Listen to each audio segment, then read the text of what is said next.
Welcome back to Out of This World. We're blasting off again in 5, 4, 3, 2, 1 with Dr. Brett Carolla, who is the Director of Research at Decoding Culture Foundation and Editor-in-Chief of this cool magazine, Cultural Engineering Studies. And I'm also featured in this issue. Oh, look at that one, the transhumanism one. Hold You. that up again.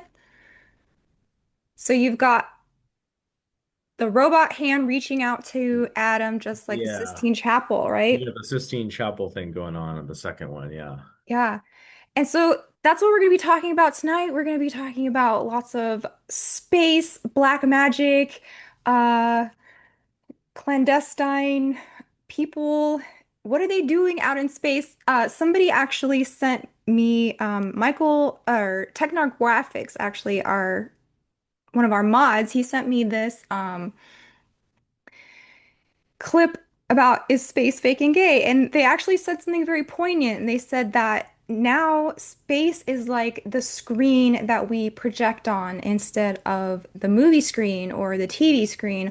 All of our hopes and dreams and this projection of what is real and unreal is now in space. And this reminded me of this clip from Videodrome. Do you remember that movie, Brett? Absolutely. Yeah. Foundational video Yeah. drone.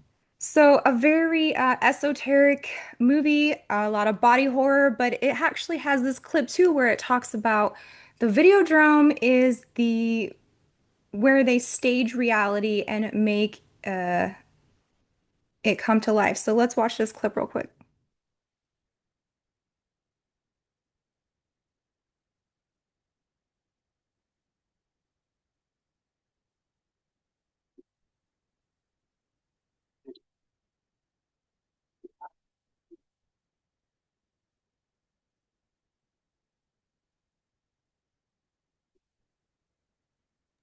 I'm not getting any sound on that, Jamie. Can you do it now?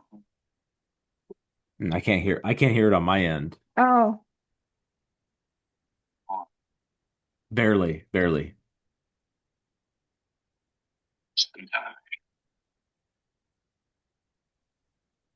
So he's saying television is reality and reality is less than television. So I'll have to play that again, maybe for you guys with a better microphone. But yeah, so the movie Videodrome is very esoteric and it also goes along with that book by Michael Hoffman, Secret Societies and Psychological Warfare.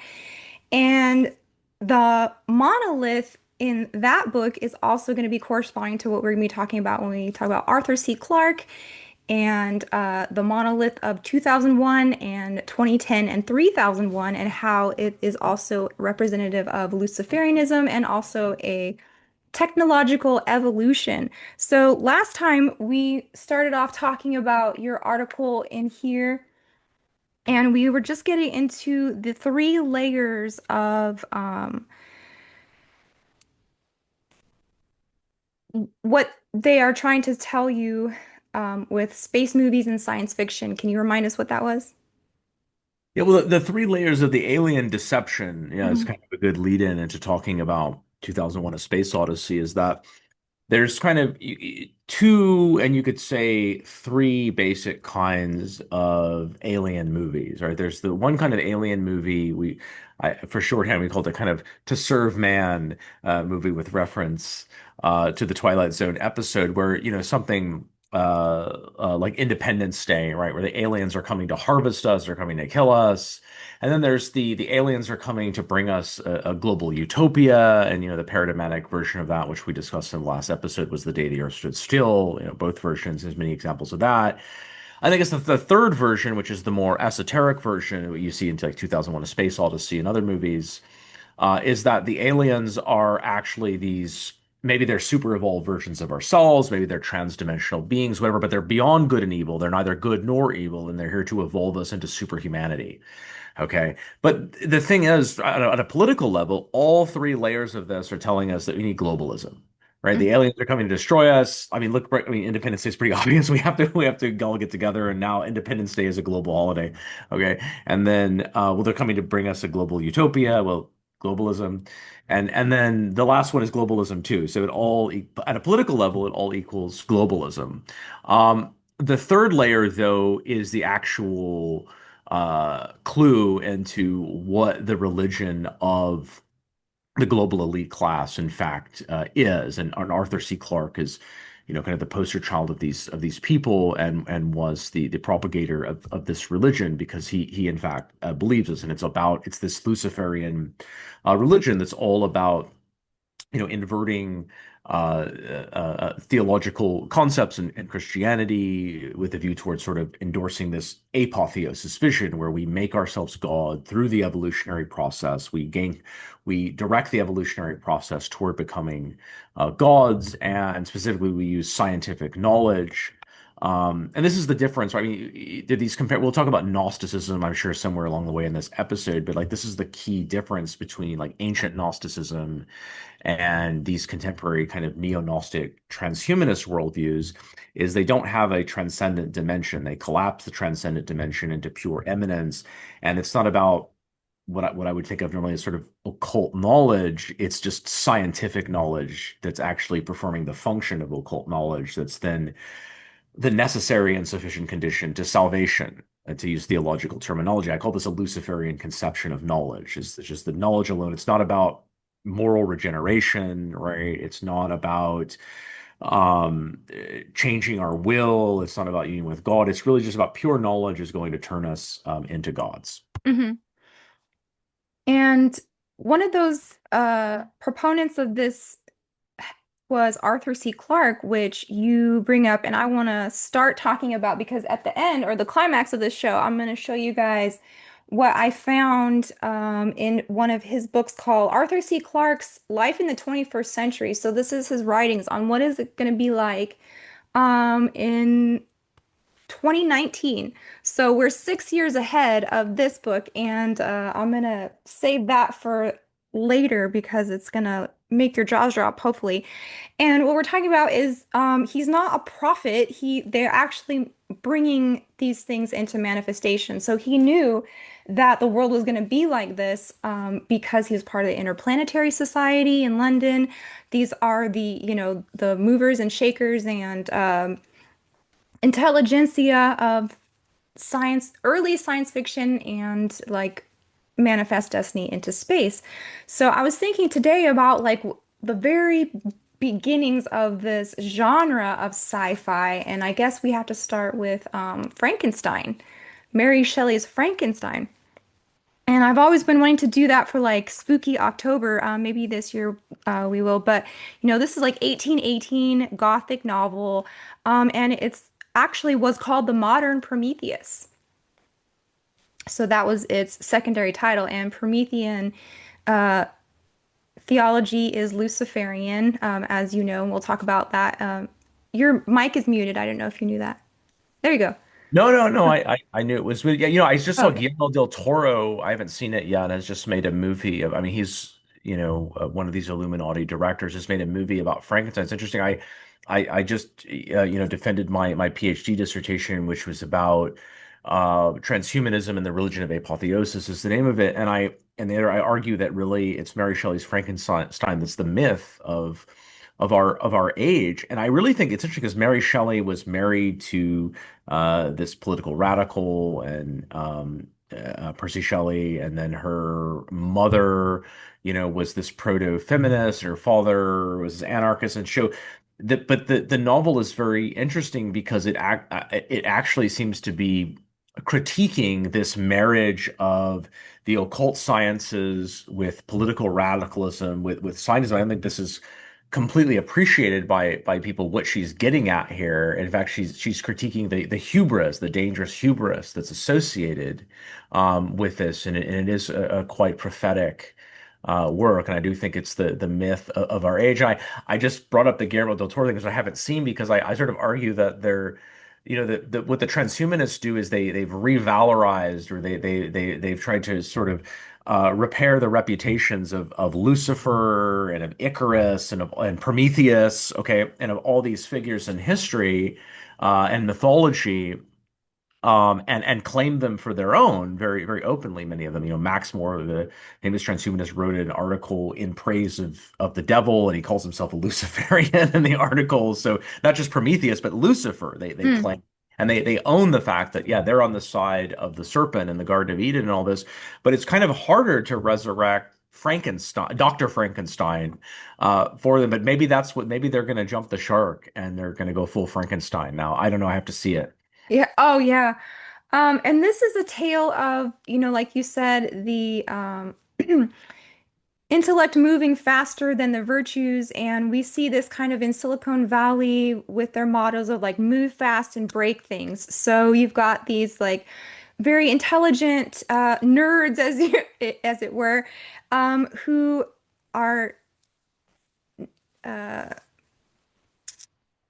their pride makes them move faster than the world could handle. So it's like, are these nerds going to kill us all, or I don't know. And one of the things that they are always so interested in is life extension. So, like Dr. Frankenstein, that was for life extension, and uh, transhumanism, we're going to see that as we go along with like Neuralink and things like that. So, this all goes back to at least, the early 1800s, thinking about technology being how we will gain salvation instead of through the Bible, right? Yeah, and I think this a lot of this stuff is going to come together, especially at the end of the episode. Like I was just, so Peter Thiel, people know Thiel Network, and this I think this sort of pseudo conservatism that's being foisted on people, and this pseudo Christian transhumanism. Peter Thiel's not a Christian. He admits it's all just a Yeah. metaphor, and he's spreading this sort of transhumanist phony gospel. I actually just found out recently that uh, he was part of Max Moore's extropian movement way back in the 80s. I guess was Thiel at Stanford because that's where Moore was starting a lot of this stuff. But um, but the connections, so it's and then you mentioned Neuralink, right? And the connections between mind control and space travel and transhumanism and all of this comes together in a very disturbing way that I think our exploration of the film and the making of the film 2001: A Space Odyssey is really going to bring into focus. hmm Yeah. So Arthur C. Clarke and the Interplanetary Society in London, so they were, engineers, they were Secret Service, they were astronomers, and they were the ones who were devoted to laying the groundwork for the coming space age, right? And their patron saint was H.G. Wells, globalist and early sci-fi author.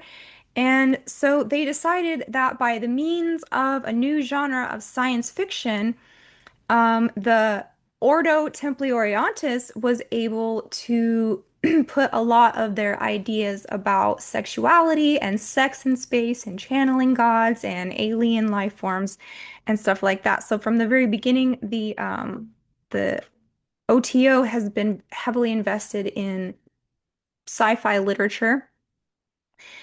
And so they would, author mass market paperbacks with subliminal occult and especially erotic themes.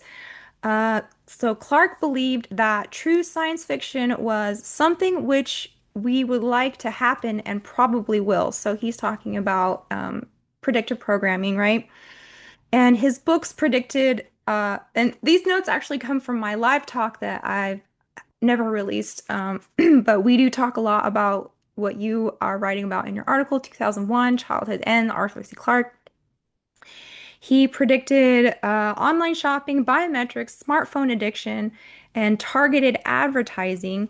He predicted society's sexual norms would be drastically changed in the future by contraceptives, accessible paternity tests, and other stuff. So I don't know if you went down this little tangent if about Alfred Kinsey.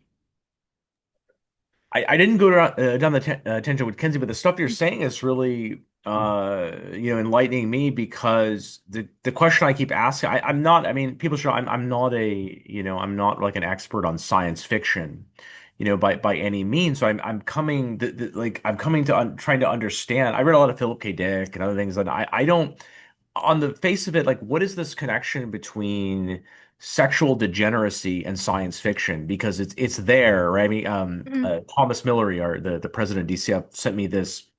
thread a long time ago. This was like Twitter thread by Kim.com showing all these PEDO people in science fiction and connected to science fiction. Yeah. All right. You know, and I just discovered not long ago too. I guess I should have known this. I think I was watching Jay or something, but it came up this that Donald Barr, who's the father of the Barr who gave the Attorney General who gave Epstein his first who was Attorney General when Epstein didn't kill himself, and Donald Barr gave Epstein his first job. But Donald Barr wrote this. Do you know about this? Yeah, we talked about this with Courtney when we were talking about Space relations. This is yeah. crazy. This is this is Yeah. crazy, right? So, people can look into that. I won't go into it, but I mean, it's like it's describing the sick world of Epstein in a sci-fi kind of register, and Donald Barr is the guy that gives him his first job. Hmm. And then we find out we're going to talk about this, I think, later on that Arthur C. Clarke. Look, I mean, you just have to call it like it is. Arthur C. Clarke is a PEDO. We'll present some evidence. I'm going to read from some articles. That's what he is, Yeah. right? He was an abuser of boys. He was a serial abuser of boys, and he practically admitted it to the Sunday Mirror, and then kind of weekly tried to walk it back. And then aside from that, there's all kinds of independent evidence Well, of that. But the stuff you're saying, yeah, it makes a lot of sense what this is about. But to someone who's not really a huge fan of science fiction, who maybe kind of likes some science fiction, looks at it from the outside prima facie, like what's the connection here? It's weird. well, guess who else wrote a sci-fi book that is so weird? Um, Douglas Wilson of the Christian Nationalist Patriarchy cult in Idaho. I just dug this up out of nowhere. He wrote a book about the future and sex bots. So that is a weird combination. But so since you brought that up, let me play this clip really quick about Gene Roddenberry talking about how much he loves children. Like that. Let me see the family. Let me see if you can hear this. Oh, lovely daughters. Can you hear that? And the girls are such delicious, sweet smelling, wonderful things. Would be so clean and their hair done, their starched dresses, and how when they would bend over, the dresses would come up, and they'd, you'd see the panties, and it they just little girls are just totally beautiful things. And I was lucky with my girls and never had the problems that sometimes some people seem to have with girls. We tend to touch more and kiss more. We do not feel that the laying on of hands necessarily means you're unnatural. With my daughters and their cousins going to dinner, and I would always have a pocket full of quarters, and I would say to them, "I get a quarter." I said, "No quarters for adults, you know." Uh, Anyway, you get the point. Grandpa Creeper over here talking about panties and all that. So this comes from the pit of hell, but also the work of Alfred Kinsey. So if you have never heard this guy's name, he was a professor of entomology and zoology at Indiana University and founded the Kinsey Institute. So this is in the 50s, the 40s and the 50s. And this was for research in sex, gender, and reproduction. And he is best known for his book called Sexual Behavior in the Human Male, 1948, and Female, 1953. So the Kinsey scale was the prototype for the gender fluid discussions that we have today. He is known as the father of the sexual revolution. He was, quote unquote, the first person to explore sexuality from a scientific perspective. So he somehow provided scientific evidence for a GAY biology. So when you hear I was born this way or the gay gene or whatever, this comes from his research. But his research was interesting because it was actually him going around to prisons and other places to get data. So he didn't get his data from normal married couples. He got it from like lots of campuses and prisons, basically all on taxpayer funded money. And his books became the basis for sexual education in public schools in America. So if you watch the movie that I think it was Liam Neeson was in, it doesn't even go into the depravity that this guy was into. I mean, he died of beating his own balls, right? So he thought that nothing is unnatural. He thought bestiality was okay. He traveled the country trying to overturn morality laws and lessen the consequences of sex offenders. So he was on the side of any like creeper or anyone who wanted a child bride. Um, he put toothbrush in his wiener and he filmed it. He had the largest collection of prawn. He hung himself by his scrotum for science. And this is like the scientist that we are getting all of these ideas of what's normal human behavior. Okay. He actually died of a lethal infection of his testicles. So he used data collected for him by child creepers in his book called Sexual Behavior. And there's even a table, and there's a whole documentary just on this one table, table 34, how he would uh, supply creepers with tools like stopwatches and stuff to see and because he wanted the data if the creepers could make the kids so gross, And right? surprise, he was a Satanist too. Yeah. Right? So he's literally taking quote unquote pilgrimages to Aleister Crowley sites with Kenneth Anger. There's photographs of this Kenneth Anger, the director of Lucifer Rising, and who's one of the alpha channels of Thelemite Crowleyan Satanism within Hollywood. And the Satanism thing is there, right, with Arthur C. Clarke.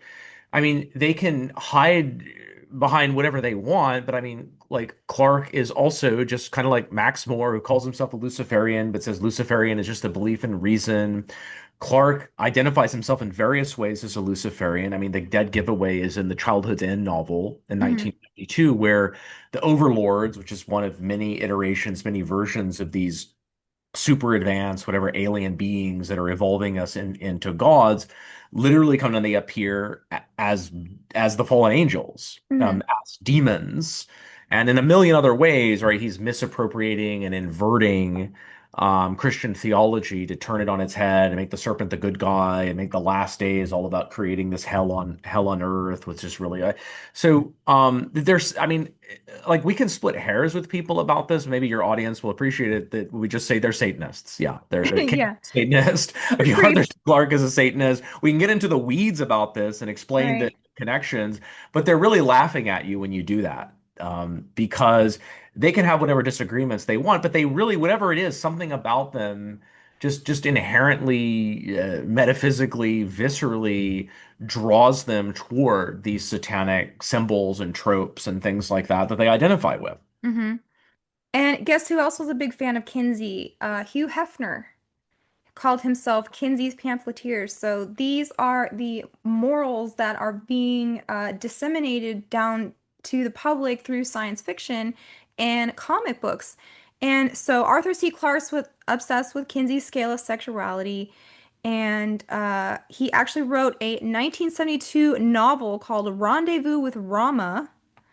There are polyamory and same-sex couples in that book, and he also has another book called Imperial Earth, which features a protagonist who is same-sex inclined, and in Songs of Distant Earth, every character is bed hopping with each other. So even the book 2010 features a Soviet bear twink relationship between the astronauts. So they're already Oh, you get implying, globalism and GAY there yes. too, which is some of Clark's favorite subjects all put together. Yeah. Well, some people say that Hal went psycho because it was jealous of astronaut Dave and Frank. And the sun is called Lucifer in 2010, by the way. People don't know that. It's not in Right. the movie, it's in the Clark novel. The new sun that's created at the climax of the novel is called Lucifer. Hmm. So let's talk about childhood's end for a second because the classic goal of this kind of ritual magic is to cause change to occur in the material world with conformity with this dark magician's will, who Arthur C. Clarke definitely was. And the second aim is to find a way to get in touch with one's own personal, what they call holy guardian angel. And this is the idea of the overlords in Childhood's End, is that these are our guardian angels and they, look out for us. I was trying to find that picture that I sent you of actually the book of Childhood's End where they show and it says guardian angel. So when you're doing this thelema magic, this is the kind of thing you're summoning. Yeah, I haven't studied the kind of intellectual history linking, Crowley and Clarke, but I don't think there's any doubt that he would have been aware of that. And it's just I guess shocking or not shocking, right, to read Childhood's End and see that this reputedly atheistic sci-fi author portrays these future gods as satanic, as demons. The guy that I talked about a lot in the last episode, Lawrence Seward, who was sort of the official historian of the government, was doing this cultural history of NASA, and whose chapters I got a hold of, even though the book was never published. He notes this in his chapter called Apollo 2001 Apollo and Immortality, his appropriately titled chapter. Can't help but noticing that, yeah, the overlords in Childhood's End are these demons who, in 2001, the only difference here really is that, and this is really important to understanding the kind of neo-Gnosticism and the hatred of this weird hatred of the body that they have in common with the ancient Mm, Gnostics, is they turn into these non-physical beings that are symbolized by the monolith. mhm. They become completely bereft of bodies altogether. But yeah, it's a very creepy novel because the alien overlords are only interested in children. So in the novel, it says adults are not going to be affected because their minds are already set in an unalterable mold. So the children are the ones who are vulnerable. And and we haven't laid all the foundation for this, but this all gets really disturbing when you understand this overlap between mind control and the space travel and the futurism.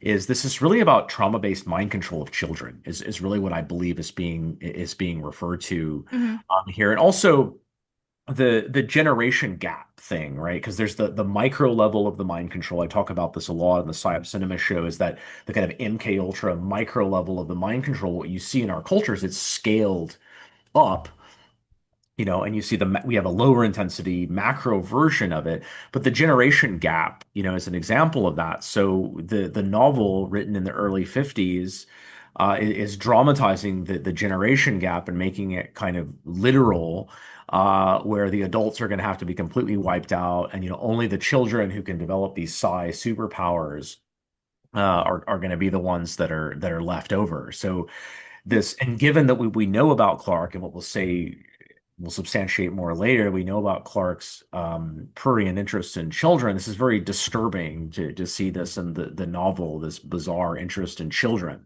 He really loves to take the children and nuke the planet at the end of his stories. Like that's his favorite thing. And here's their depiction of a guardian angel, right? So, Childhood's End, this is a 1953 sci-fi novel by Arthur C. Clarke, and it is your classic alien invasion by what they call the Overlords. And his idea for this book actually began with a short story called Guardian Angel. And it opens when the spaceships position themselves above Earth's major cities. So, like in Independence Day, that's a kind of a scene from that where they're just hovering, but they don't come down yet.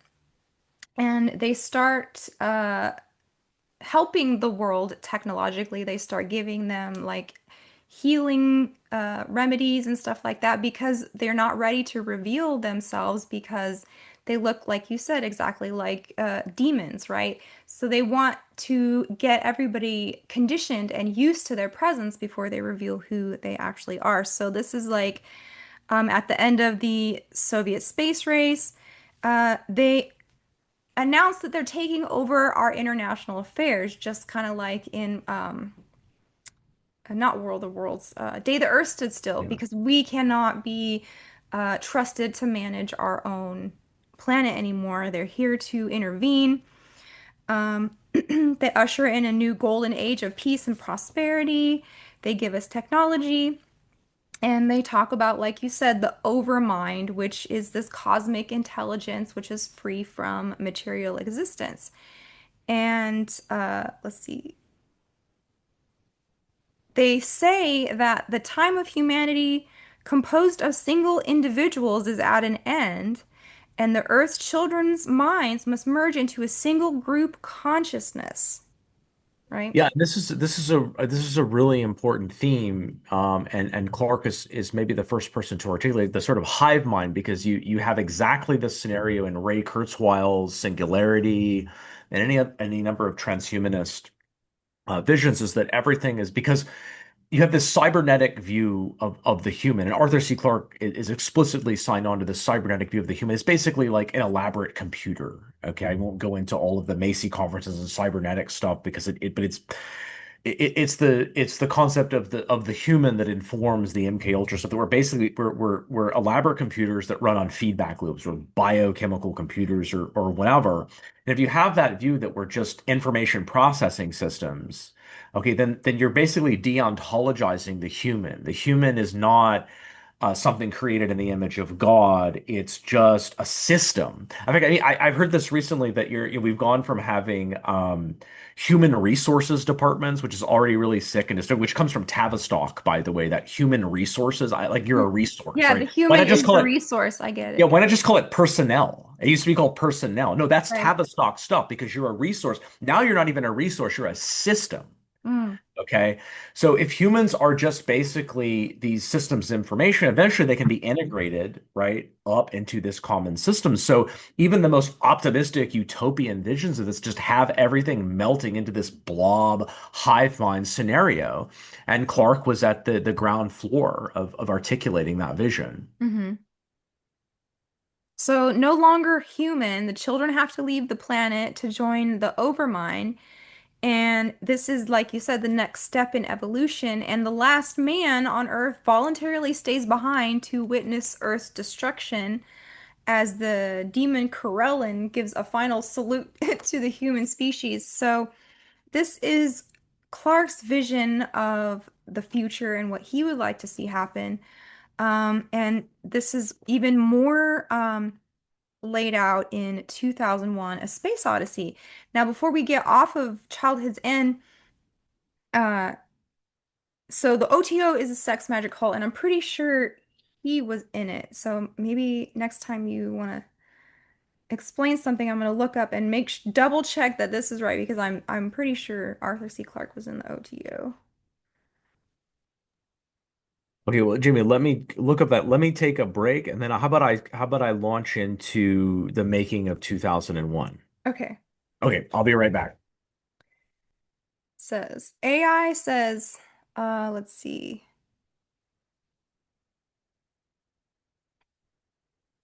So AI does not think that he was directly in the OTO. I wonder where I got that from. But anyways, they are very heavily involved in the sci-fi industry. And so a lot of the sex magic themes that come out of sci-fi are from this, and that is known as trans-Plutonian magic. So there are gay themes in there, and I don't think we want to talk about Tunnels of Typhon just yet. So that's a little bit maybe when you guys were older, we'll talk about that. But so Space Odyssey is a trilogy about the evolutionary ascent of man to become transhuman, right, Brett? Yes, and indeed. So, I mean, 2001, falls into this third tier of alien film we talked about, which is really an articulation of the religion of the global superclass of the Anglo-American superclass, of which Uh, Clarke is unquestionably representative, and I think that that's an important piece of context here that'll come through in this discussion of the making of 2001: A Space Odyssey. Is that Clarke was connected to absolutely everything. He was connected to the UN. He was connected to all these academic institutions. He was connected to all these military industrial contractors, and he was how do you say this? Like he was the most important quote outsider, non-NASA employee at NASA. I Mm-hmm. was just watching just before I came on the show. I was watching this old 1997 BBC documentary, which was on this. I think it's called The Works or something. Was the series, and the episode on Clarke was called "The Man Who Saw the Future." Again, it's talking about how Mm, NASA and Microsoft and all these companies hires him as a prognosticator of the future. Of course, there's a lot more complicated than that. He's not just sort of neutrally predicting the future. He's connected to everything. And I would mm, submit to people that the way he gets connected to all this stuff is not unlike the way that Jimmy Savile was connected to the royal yes. family and was connected to all of these politicos and Britain and everybody in the entertainment industry. Like that's part of how he got connected. But so I wanted to go into the making of 2001: A Space Odyssey because people might not be aware of this. I mentioned in our last discussion that NASA, unlike the Department of Defense and other parts of the federal government, when they participate in the making of a film, they seem to have a more, I say, liberal policy about cooperating with films that even portray NASA as being evil and deceptive, like Capricorn One or whatever. But in the past, they typically didn't want to have credit for it. And so I don't think most people are aware of the extent to which NASA participated in the making of 2001: A Space Odyssey. And to prove that they wanted to obscure their participation, Julian Shear, who was the head of the media relations department, who was the guy that made the decisions during the whole Apollo era as to whether NASA would participate with the film or TV production, he claimed this is to Lawrence Seward. This is what I found in the Georgetown Seward archives at Georgetown. He said that NASA didn't lift a finger to support it. And I just will call this out. I don't say this lightly, but he's just a bald-faced liar. Okay. Mm-hmm. That just couldn't be more of a lie. So the chief technical advisor on 2001 was a guy named Fred Ordway. Okay. And Ordway was the chief of space information systems at NASA till about from the beginning of the agency till about 1964. And he left. This is kind of complicated. Did he leave NASA to work on 2001: A Space Odyssey? That's how it's often presented. He really didn't. So he first started working with Kubrick along with Hans Kurt Lange, or Harry Lang, as you might know him by, um, who we'll talk about his filmography in a little bit. These two guys go from NASA to the pre-production of 2001: A Space Odyssey, but they're still working at NASA. And how I know this is that Fred Ordway wrote a retrospective in 1982. He wrote a retrospective on the making of 2001: A Space Odyssey, which he gives actually an amazing amount of detail about his participation. And it's not 100% clear, but he indicates he's going back and forth kind of between his workplace and helping Kubrick. And then Kubrick says to him when they're about to move to Bournemouth, England, to start principal photography, he basically says, you, Fred Ordway, and Harry Lang are just indispensable to the production. I need you to come with me. So they leave. But Lang said, I'm sorry, but Ordway says, and I'm quoting, these are quotes that are not anywhere as far as I know, except in my article. He says, uh, he says, one of this is Ordway. One of his main interests in staying with the movie, that is, in going over to principal photography in England and basically leaving NASA, was, quote, that it would have a benefit to NASA and certainly a benefit to the space program. That's why we had so much. We had excellent NASA support, not only through the von Braun part of NASA, but elsewhere. Anything we wanted, we would get. I think they called us NASA East. As I mentioned maybe in our Mm, last episode, it was George Mueller, the head of manned spaceflight operations at NASA, when he traveled from because it was just like there was like a revolving door between NASA people and that studio. Hmm. And he went over to visit. He flew over the Atlantic to visit the studio, and he called it NASA East because they got so many NASA people there. They all it looked like it looked like NASA over there.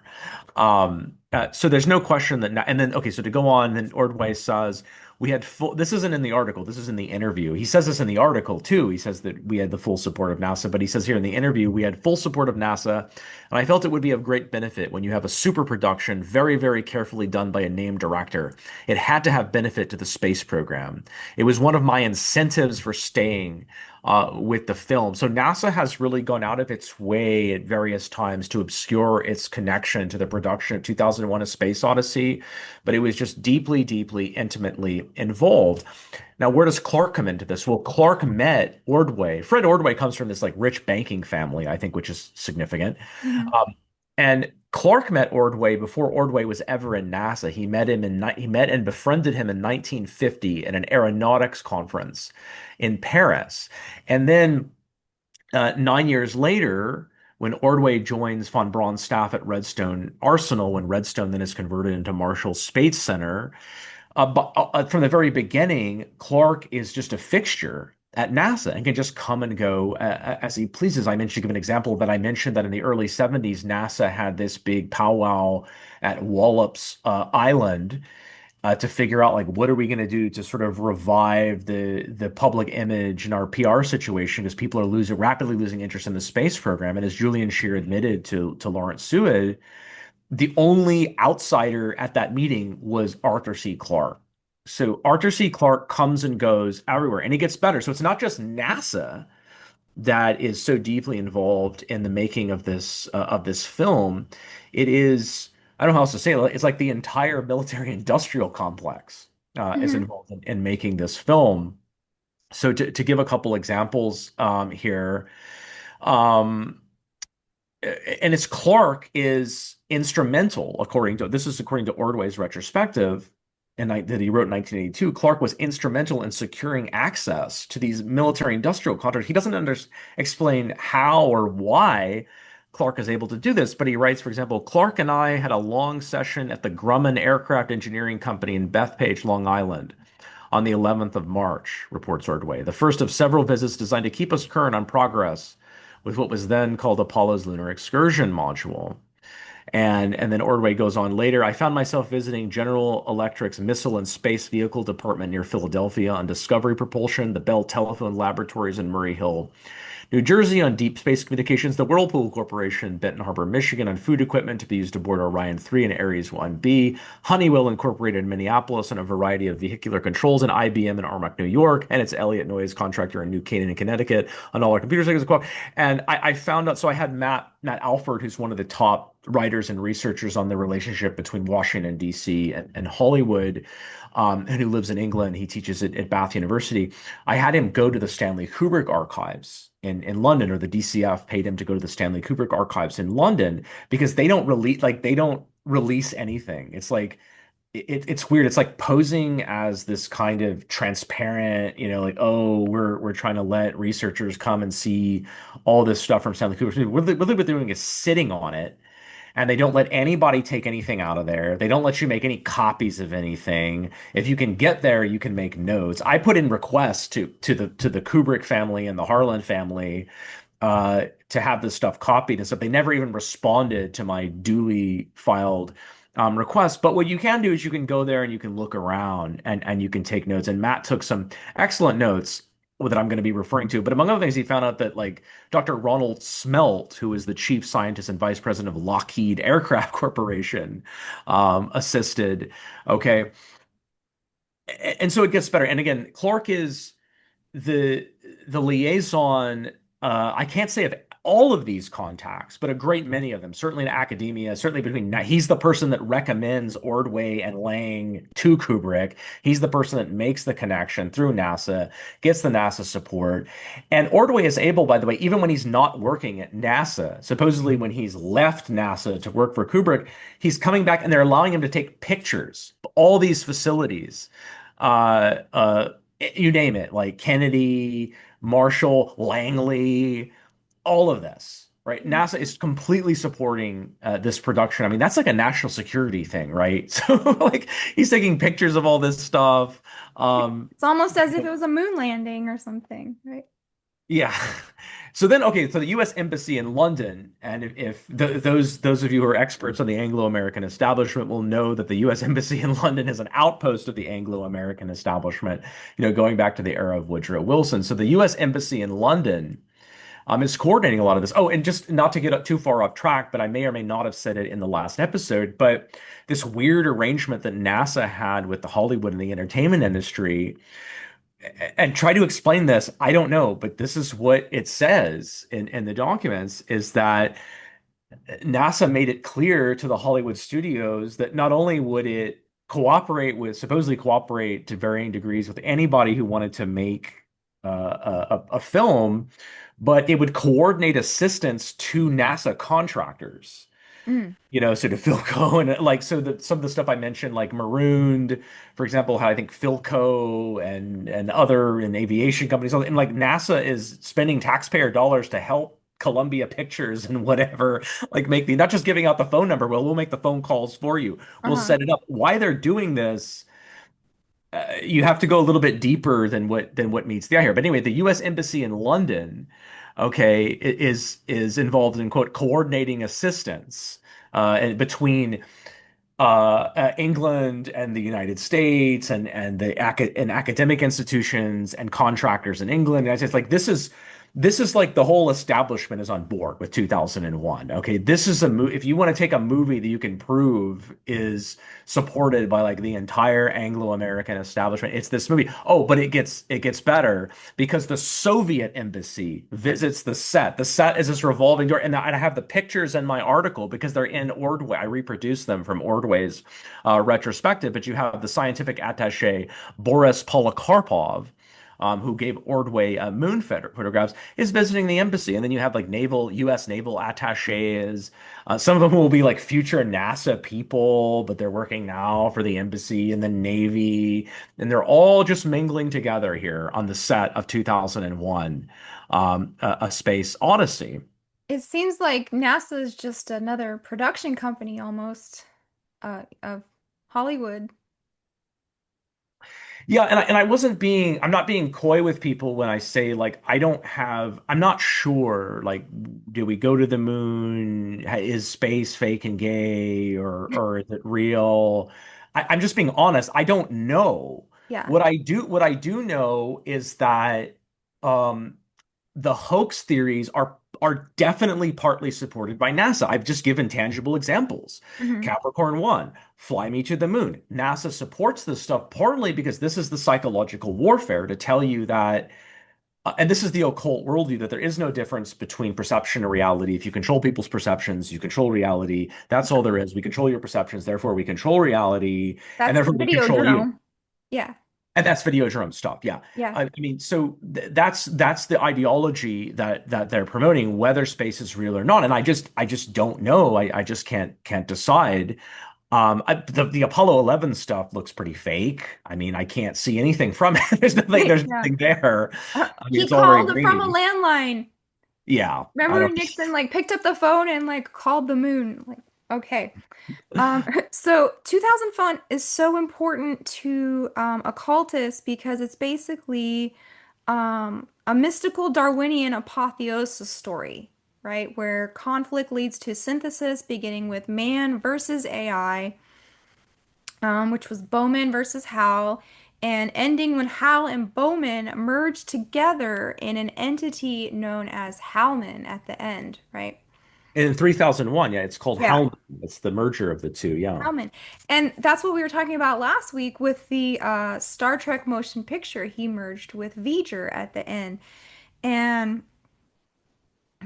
at the end of the first book, 2001, Bowman becomes this immortal star child that returns to Earth to detonate an orbiting nuclear warhead. So there we go, nuking the Earth again. And you were talking about when he's in that room, right? He's being monitored by the overlords. How did you explain that? Yeah, well, it's actually Kubrick, right? In this lost interview that Kubrick gave to a Japanese film crew in 1980, you can find it online now. I mean, with remarkable succinctness, he tells you what the denouement of the movie is really about. I'll just quote it here. I have it in front of me.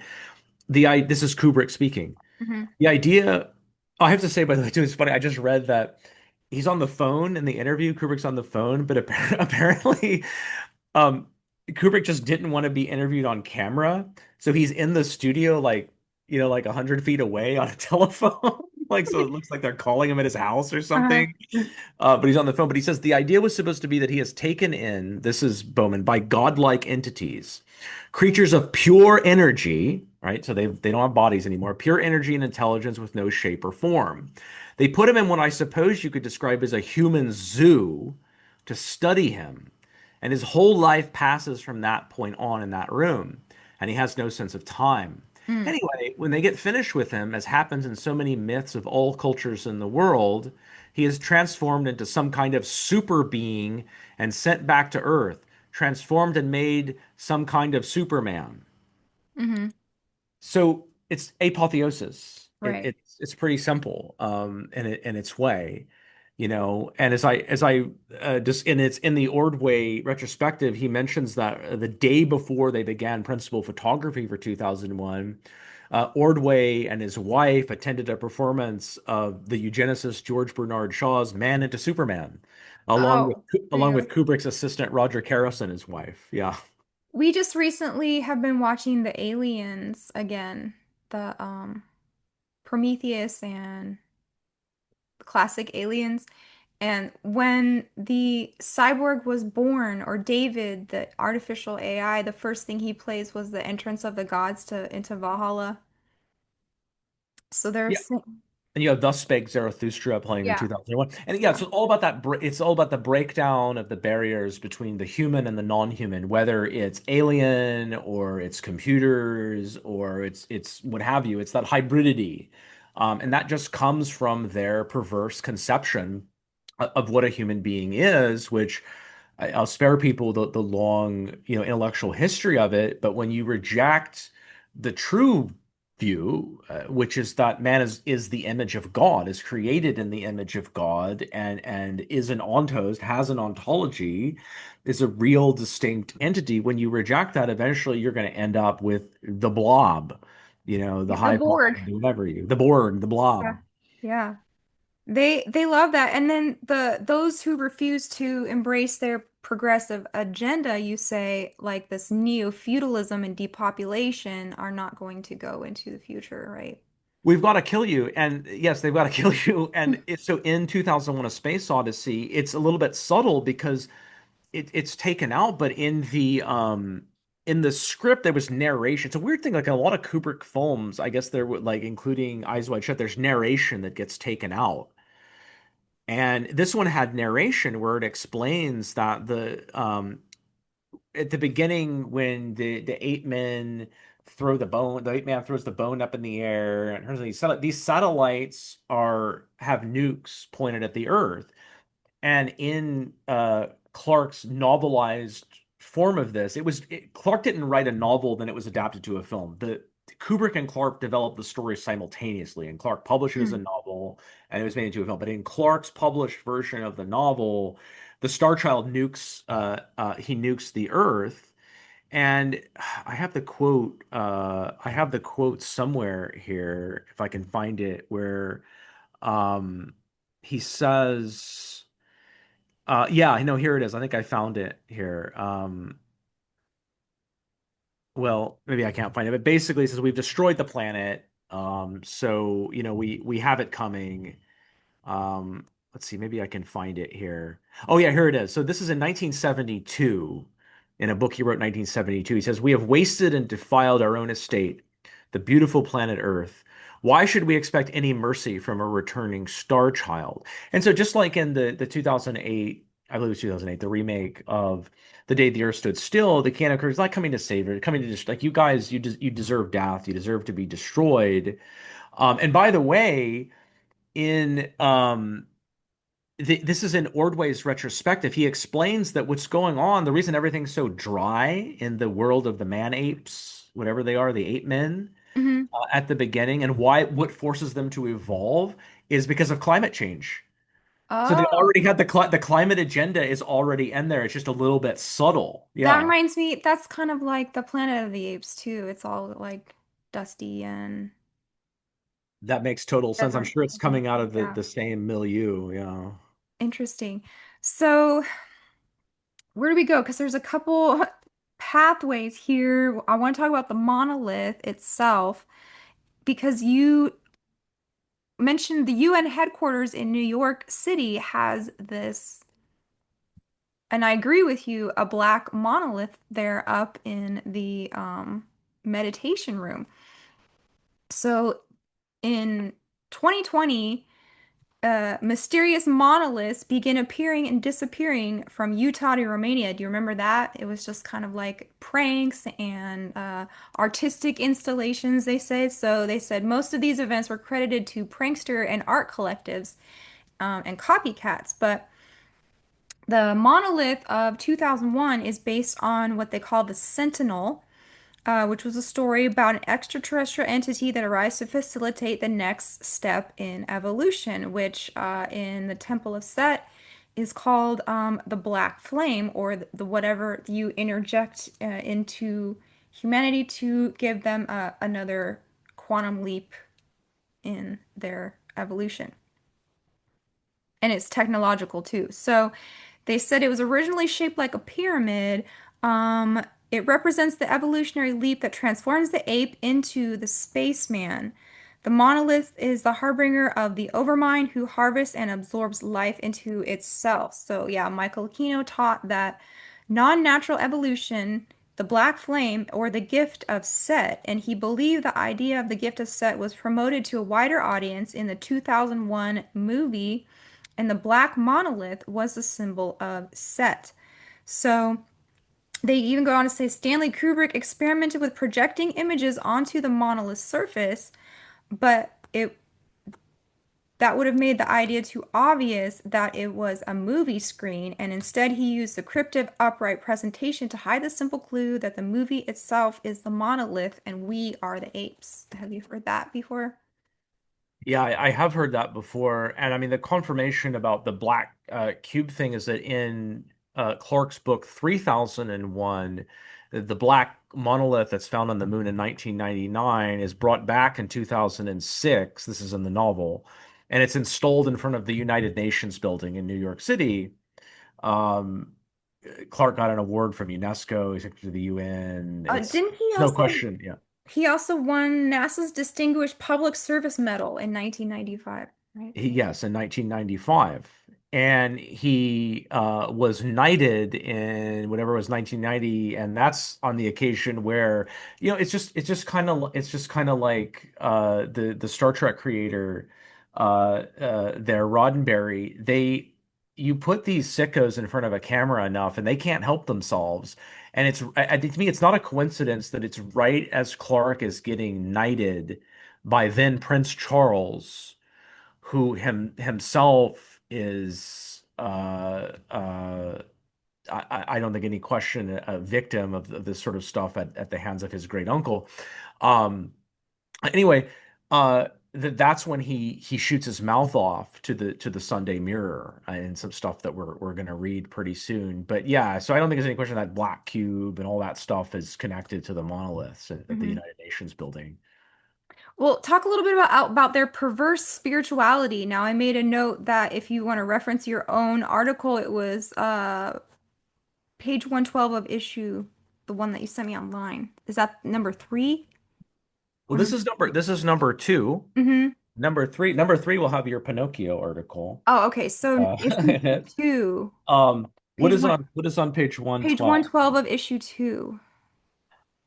Ah, yes, the perverse spirituality, which is at the heart of the narrative of 2001, inherits the ancient Gnostic disdain for the body while denying the Gnostic belief in a transcendent dimension. So um, you often have this thing bandied about that, that transhumanism is Gnostic and these people are Gnostic and Hollywood is Gnostic.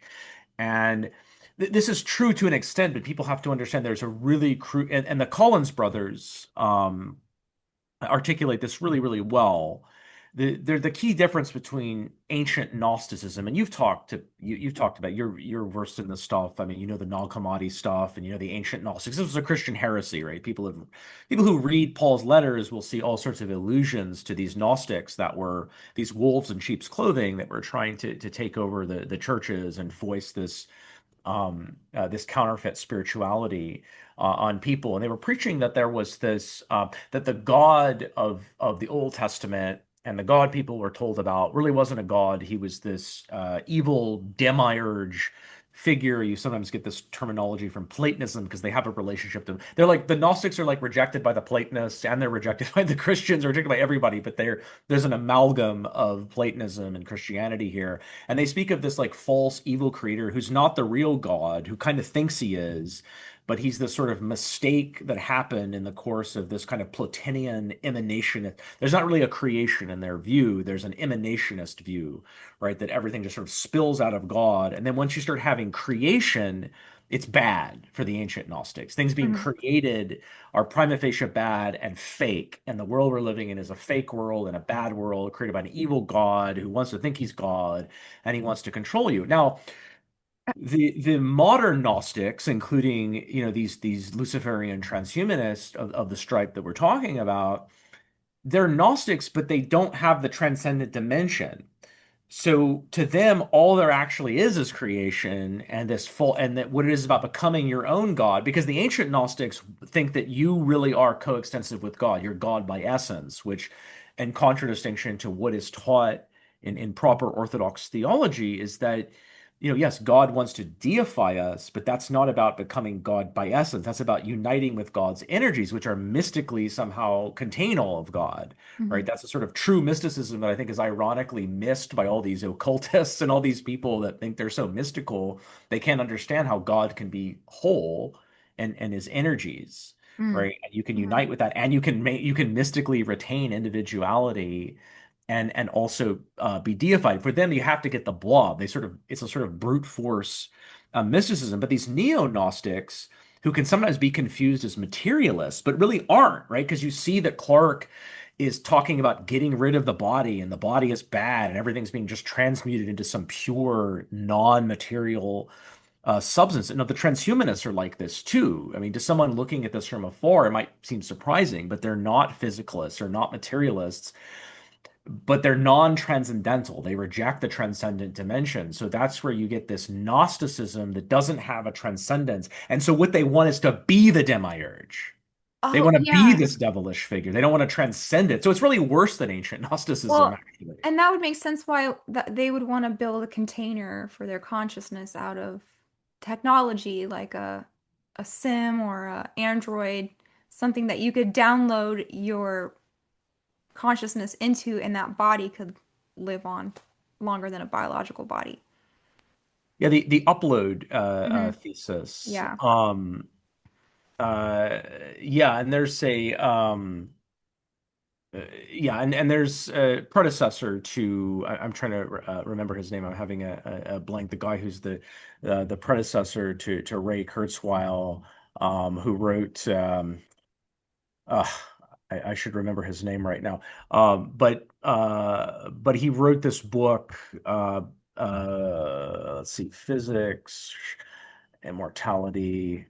I can't believe I can't remember his name right now. I'll remember it in a second. But this guy that wrote this book in the mid '90s, The Physics of Immortality, Frank J. Tipler, Okay. who said that like all Christian theology, and this is similar to Teilhard de Chardin, and he adopts Chardin's omega terminology that were going to be uploaded. That like so this is Tipler claims he is a Christian, and that all the claims of Christianity are fulfilled by physics. He wrote this book called The Physics of Immortality, Modern Hmm. Cosmology, God and the Resurrection. What the resurrection really is being uploaded into basically AI computer bodies, You've right? been saved to the cloud. Yes, yeah. Right. And so Uh, yeah, I mean, what can I say? I mean, we've really, I think we've given people a sense of what this perverse spirituality of the, I mean, there's different inflections of it, there's different flavors of it, but Clarke is the place to go to get, the sort of basic version Hmm. of what this is, the kind of alpha channel of what the perverse spirituality of, the Anglo-American globalist elite classes. I mean, I think that the Teals and the Musks of the world are, they position themselves in some ways as anti-globalist, and in some ways they're breaking with the old version of the Anglo-American establishment. But this is just part of what you, I mean, this is part of what you see if you have a deep politics view of history. You understand that history is it's both driven by class and it's driven by conspiracy. It's the same sort of thing. It's conspiracies among an elite class. Hmm. They're just having little squabbles with each other. But I mean, you look at Teal, and what Teal has been on the steering committee of Bilderberg since the early 2000s, right? I mean, I thought Right. Bilderberg is Anglo-American elite. They're just taking over the old thing and making a few changes, but they all love Arthur C. Clarke, and they all believe in this crap. Well, in the novel 3001, the black monolith that they found on the moon was brought back to Earth and installed in front of the United Nations building in New York City. And yeah, at the UN, the real one, there is a creepy stone altar that looks a lot like the monolith. And um, now I have a lot of quotes in my talk about the Secretary General Dag Hammarskjöld. So he had a very strong feeling about the spirit world and that it should be the center of the UN, this like black cube. And so this also harkens back to like masonry, where the perfect ashlar is the cube, and also Islam bows down to the Kaaba stone, the black cube, right? So, You mentioned masonry and OTO, and I don't know what, if any, affiliations Clarke has with those organizations. But when I was just watching that documentary, that BBC documentary from 1997 with Clarke, the in the documentary, the whole thing is, or not the whole thing, but like a lot of the beginning of it and the end is framed with him sitting on a throne in the middle of a giant checkerboard, mm, um, which I don't have to tell your audience is a Masonic symbol. It's also an important OTO symbol. If you look at OTO, their temples have this checkerboard floor. I believe in a Masonic temple, it's on the outer court. In mhm, an OTO temple, it seems to be like in the inner court of the temple as well. So I mean, that really stood out to me. mhm. What is the saturation 70? Oh, well, that brings us to Douglas. That brings us up to Douglas Trumbull. Okay. And I think this is Ah. a really fascinating figure. Thank you for giving me an opportunity to talk about Douglas Trumbull. So, how Kubrick came across Trumbull is an interesting story. So, Trumbull was working for a firm called, let me see what the name of it was so I can refresh my memory here and my notes. Um, Graphic Films, this company it was run by a former Disney animator Hmm.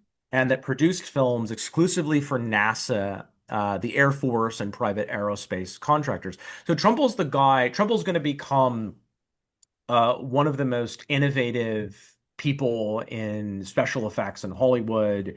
He's going to work on Blade So, Runner. He's going to work on Close Encounters of the Third Kind. He's arguably the yeah, most I respected. just pulled up Brainstorm, To the Moon and Beyond, The Andromeda Strain, Back to the Future. Uh, what else? Any kids movies on 2001? So Yeah. he directs Brainstorm, which Hmm. is a foundational MK Ultra movie, which I think is going to be important to this story. But so he To the Moon and Beyond was this short film that he produced that is shown at the 1964-1965 New York's World Fair, and that's where Clarke and Kubrick, who are like this at that time, they see this and it catches their attention, and so they hire Trumbull. And Trumbull is the person who does the Stargate sequence, Hmm. the famous Stargate sequence that you see. Okay, so Saturation 70 is what you asked about, and Hmm. that takes us to the UFO thing, okay? Because and Trumbull's father, by the way, Donald Trumbull, who also worked on some of these films, he was an aerospace engineer who worked on The Wizard of Oz. So Mm. the mind control connections are starting to kind of come into view here, right? And you But said he took the crew of Brainstorm to Esalen? That's yes, he took a the so weird he field trip. Trumbull only direct. I mean, he did special effects, but he only directed a couple of films. But he took the crew of Brainstorm, which was what 1980, and this is the last film Natalie Wood is in. She's going to be murdered, I believe, or she's going to die under extremely suspicious circumstances in the making Hmm. of that film. And that's an obvious MK Ultra film about the sort of psychotronic research, mind-brain interface. And yeah, so he took the whole crew to Esalen in preparation, or the whole most of the cast and a bunch of the crew to Esalen during the making of the film. But so Trumbull had this interest in UFOs, apparently, this ongoing interest. I mean, as recently as he's passed now, but as recently as 2014, he was promoting some 3D photographic technology system to quote track UFOs. But if you watch the promotional video, it's obvious that this stuff can be used to like create fake UFO Hmm. sightings and videos, which is like what he does for a living, creates fake aliens and fake UFOs. Well, Trumbull was a regular at the Flying Saucer Convention, which at one time was held annually in Giant Rock, California. And this was this early ufology gathering that was organized by this really sus guy named George Van Tassel, who is a one-time government contractor and is suspected of being a German spy. Whether true or not, he worked for Douglas Aircraft, Hughes Aircraft, Lockheed, and he was this central figure in the like kind of early UFO community. Well, in 1969, while Trumbull is supposedly there filming the convention, this leads to this project, which I think is initially called Giant Rock Rutabaga Deluxe, and then it gets called Saturation 70, an ecological horror fantasy. Okay.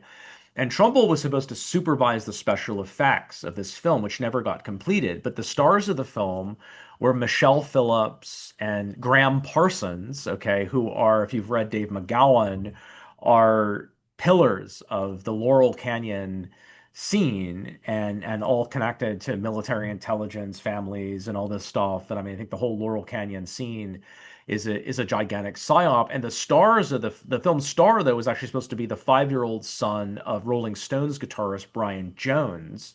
Jones is going to be dead within months of this. He's the like kind of sometimes considered the inaugural member of the 27 Club. And Hmm. you have a whole bunch of these people, Janice and Jimmy and the lead singer of Canned Heat, Blind Owl, and all the like within like 11, 12 months, all die at age 27 right around this time. But when you read the plot, like what really opened my, what really made my jaw drop or I raised my eyebrows was the plot. So this is just reading from Wikipedia. The plot is an update of Alice in Wonderland. Oh, more mind Mm. control alert. In which a Surprise. Victorian era child falls through a wormhole and ends up in a dystopian Los Angeles where he meets a group of aliens called the Cosmic Kitties Ooh. who have come to Earth to save it from pollution. Cosmic, so okay, we got to save the Earth from pollution.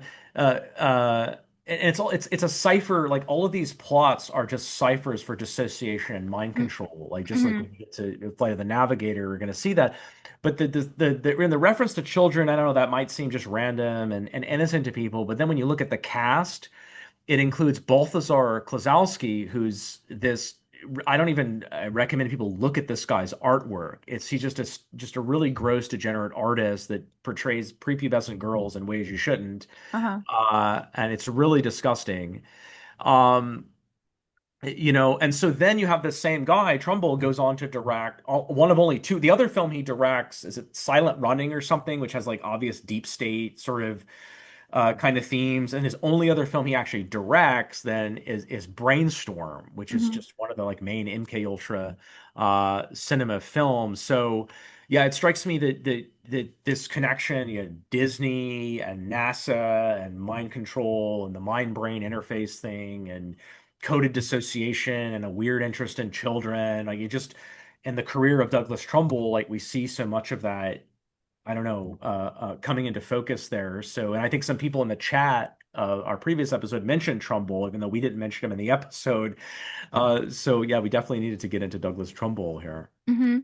Well, let's talk about Fly the Navigator for a second because shout out to Isaac Weishaupt. I think in his book Aliens, UFOs, Use Your Illusion, he has a really good breakdown of E.T., Fly the Navigator, and a couple other kids sci-fis. But you also did Fly the Navigator, and this is one that I've seen a million times because, every 80s kid had that one like VHS tape with 5 movies on it that were recorded from another VHS tape. Did you have one of those? Yes, can I take one more break? Oh, okay. And then I'll answer that right away. Yes, one more break. Okay. He's got Thank to you. go bathroom break. But yeah, so we had some pirated movies as you did in the 80s, and those were the ones that get watched over and over and over again. For me, that was the Indiana Jones franchise, that was Back to the Futures, that was Lion King, Legend. Oh my gosh, how many times have I seen Legend?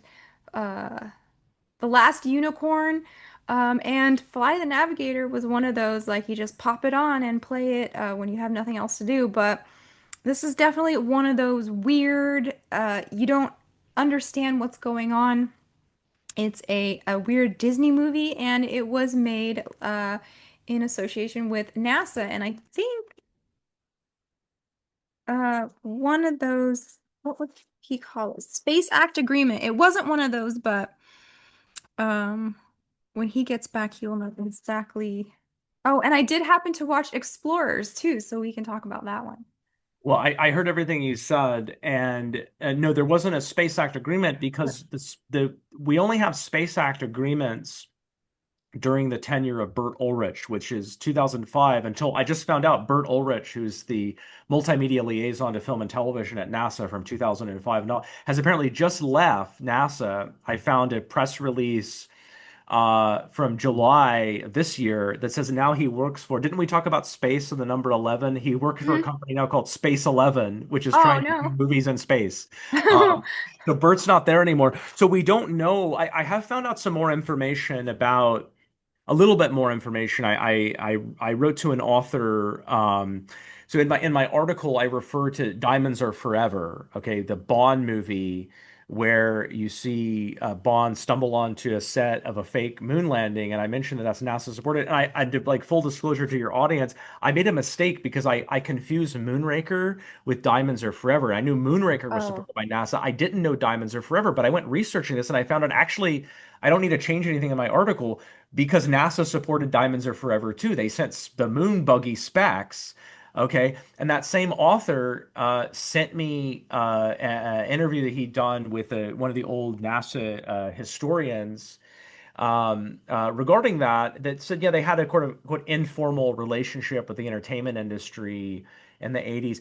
But what I learned from Bert Ulrich was that if you see a real NASA logo, not a fake or a knockoff NASA logo, Hmm. that technically they had to get licensed by NASA. So in that sense, NASA's supporting it. Now we already know about this very intimate relationship that NASA has with Disney, which is ongoing to this day.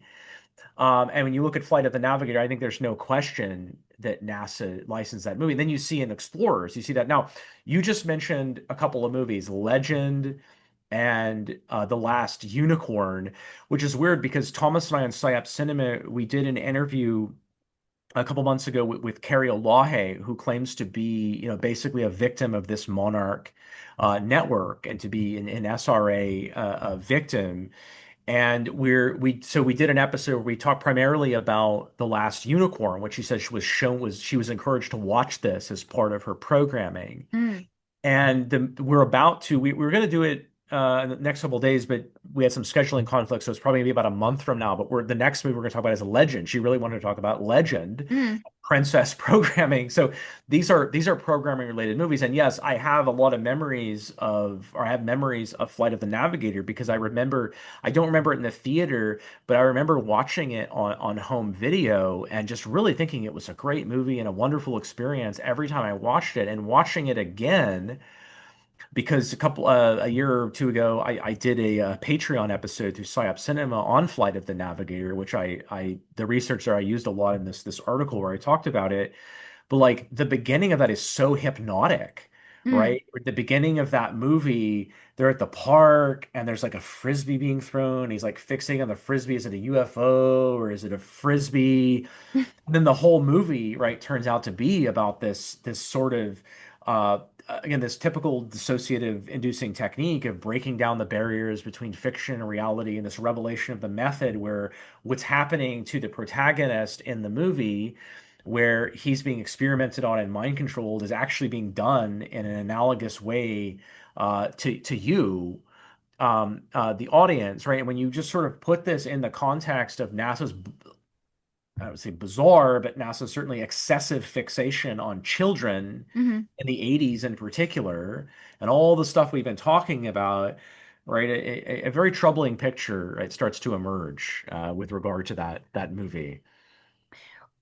Well, the spirangle or whatever you want to call it, this logo that you see all over the movie, and the steps when he comes down, or when the steps form and he can go up into the ship, you see this triangle, and that was actually, the FBI had a chart of identifiers for PDF files, and this like triangle shaped spiral was one of those that meant young boy lover, right?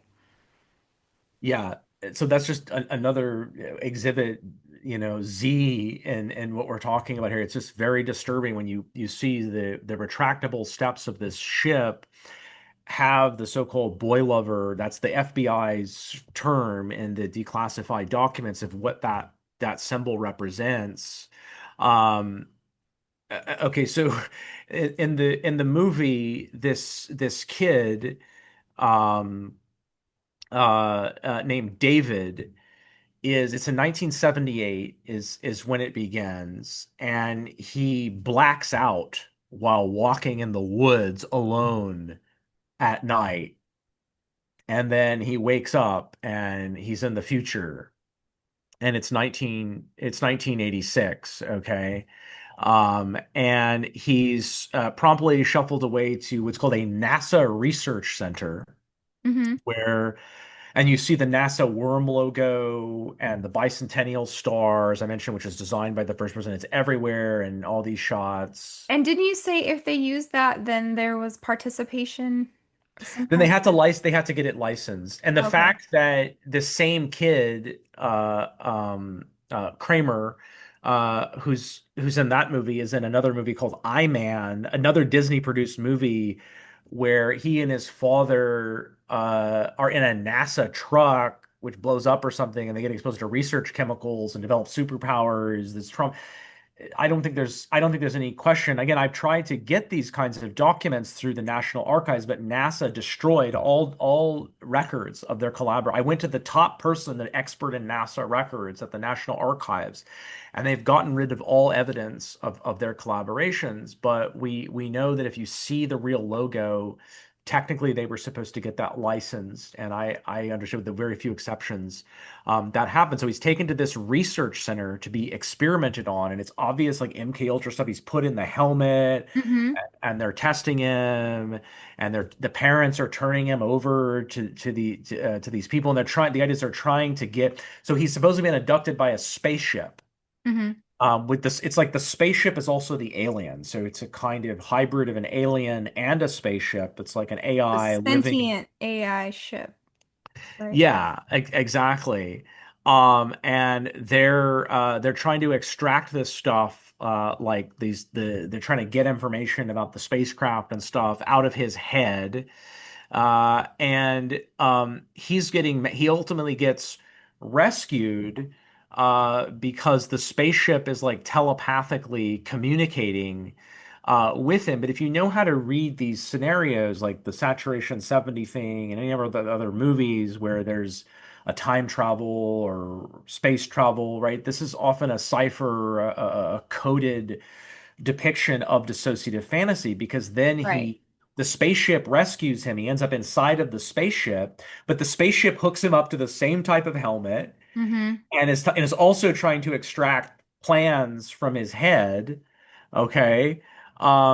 And it's just another version of the scenario in which you talked about this is another layer of dissociation. It's another layer of the programming, and it tells him that he's the navigator and that he's in charge. And this is really a motif that you find in these MK Ultra and these Monarch movies is these power fantasies, is that people who are powerless and they're forced to dissociate through this trauma, then they're like superpowered in their fantasies. And I mean the paradigm example of that is like in Sucker Punch, which is just an over the top, a monarch movie. But anyway, the spaceship is voiced by Pee Wee Herman, by Mm-hmm. Paul Rubens, right? Who is charged, or I don't know if he's convicted, but he's charged in 2002 with child PRO, you know what? And I'm not even talking about where he gets arrested at the PRO in theater or whatever in the 80s.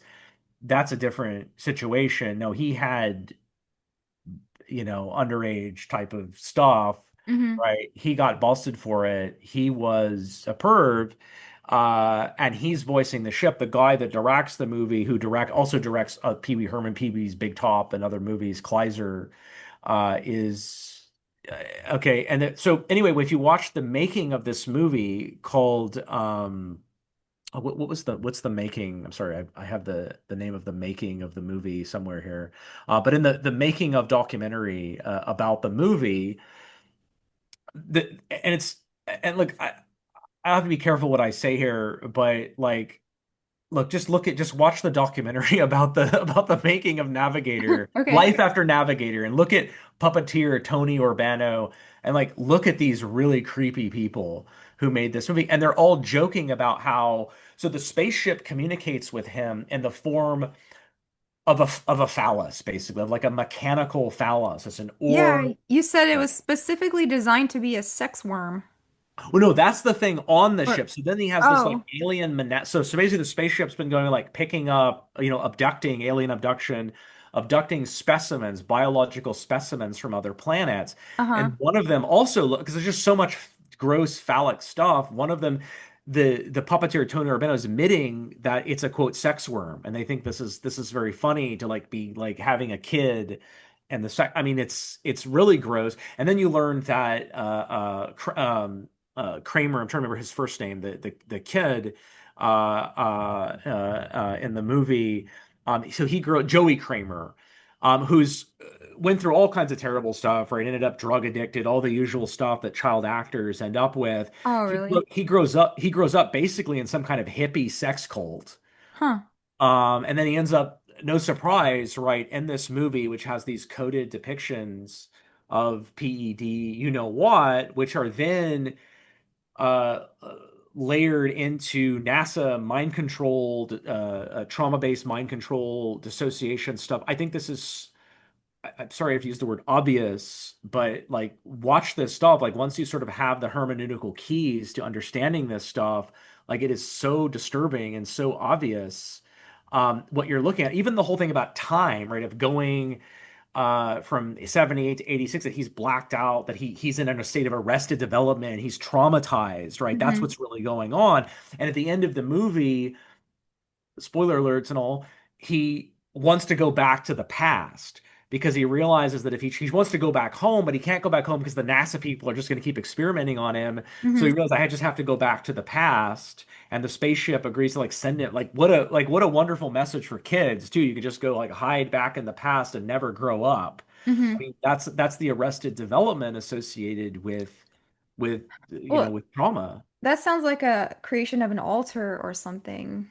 You go back to a personality that was at that age that the alter never got older than that. And so they're talking about superpowered children whose special abilities are unlocked by extreme calculated trauma. And this is also something you're going to find in like X-Men, right? And also you talked about something that I have noticed is that the alien embodies pop culture, right? So Yeah, so the Pee Wee Herman character Hmm. Max is like an amalgamation of pop culture, and this is another clue that the whole spaceship thing is just a dissociative episode for a kid who's being MK'd in Hmm. some kind of facility, because within the quote NASA research facility, that's what it's called. Um, when he's not hooked up to the MK Ultra helmet and they're doing all these weird things to him that he doesn't want them to do, they have him locked in his room where they're plying him with all of this NASA merchandise and gear, like encouraging him to wear it and Yeah. to watch TV. And so he's like watching MTV music videos and he's Hmm. watching all this TV. Well, when he's on the spaceship is playing him. I guess the difference is the spaceship is playing him older stuff. Like the spaceship is playing him Beach Boys music and stuff that he would be used to. Whereas when he's in the facility, he's encouraged to kind of get hip to what's cool now in the 80s. Like which all of which is a clue, right? That this is all sort of a long psyop Fabian strategy, cultural psyop, Hmm. whether it's the 80s stuff or the 60s stuff, it's all part of the same, it's a continuation of the same psyop. And what you as the viewer, including the viewer of Flight of the Navigator, being subjected to is just a scaled up macro version of the intense micro mind control of the MK Ultra victim. That's what it is. And so that trope of the alien as an amalgamation of pop culture, sort of pop culture writ large, is what you encounter, as you saw in Explorers. And in Explorers, Yeah. aliens are sending kids, Joe Dante movie, aliens are transmitting to kids telepathically some kind of plan to build a spacecraft, which then they build, and then they go find the alien, and the alien is just made out of TV. Yeah, exactly. And I can think of another movie that aliens equal pop culture is Mars Needs Moms. And so we're talking about kind of like a revelation of the method here where they're saying that pop culture is linked to aliens and you cannot like separate that. And another movie I just thought of was Escape to Witch Mountain. Have you seen that one? I haven't seen the old ones. Yeah. I've read the synopsis. It's just stereotypical, right, mind control movie. But I watched the recent one with The Rock, Uh-huh. to get there. But I haven't seen the old Disney movie. I'm pretty certain you can check I think I'll check the list right now, but I'm pretty certain NASA supported the most recent Oh, Witch Mountain probably. movie. Yeah, so the old one, I think we did that one with Paul, but yeah, it's these two kids who are aliens and they have to befriend this old coot and go on this like journey in his RV and because they're actually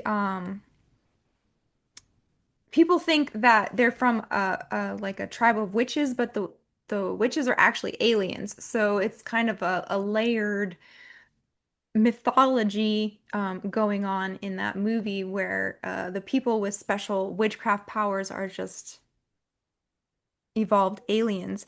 And then you mentioned E.T. and Drew Barrymore. I didn't know this, but Drew Barrymore appears with Ronald Reagan to launch the Young Astronauts program. Yes, yeah, indeed. That's very disturbing because I've done a number of Patreon episodes. I've done at least two full Patreon episodes about Drew Barrymore B movies, No Place to Hide and Far From Home, which are just sort of typical they're monarch mind control movies, thinly coded. They have all of these tropes. I have a series Is on that the one Patreon. with Chris Christopherson? No place. Yes. We Yeah, watched that recently. Yeah, that was definitely a mind control movie. yeah, um, Coven.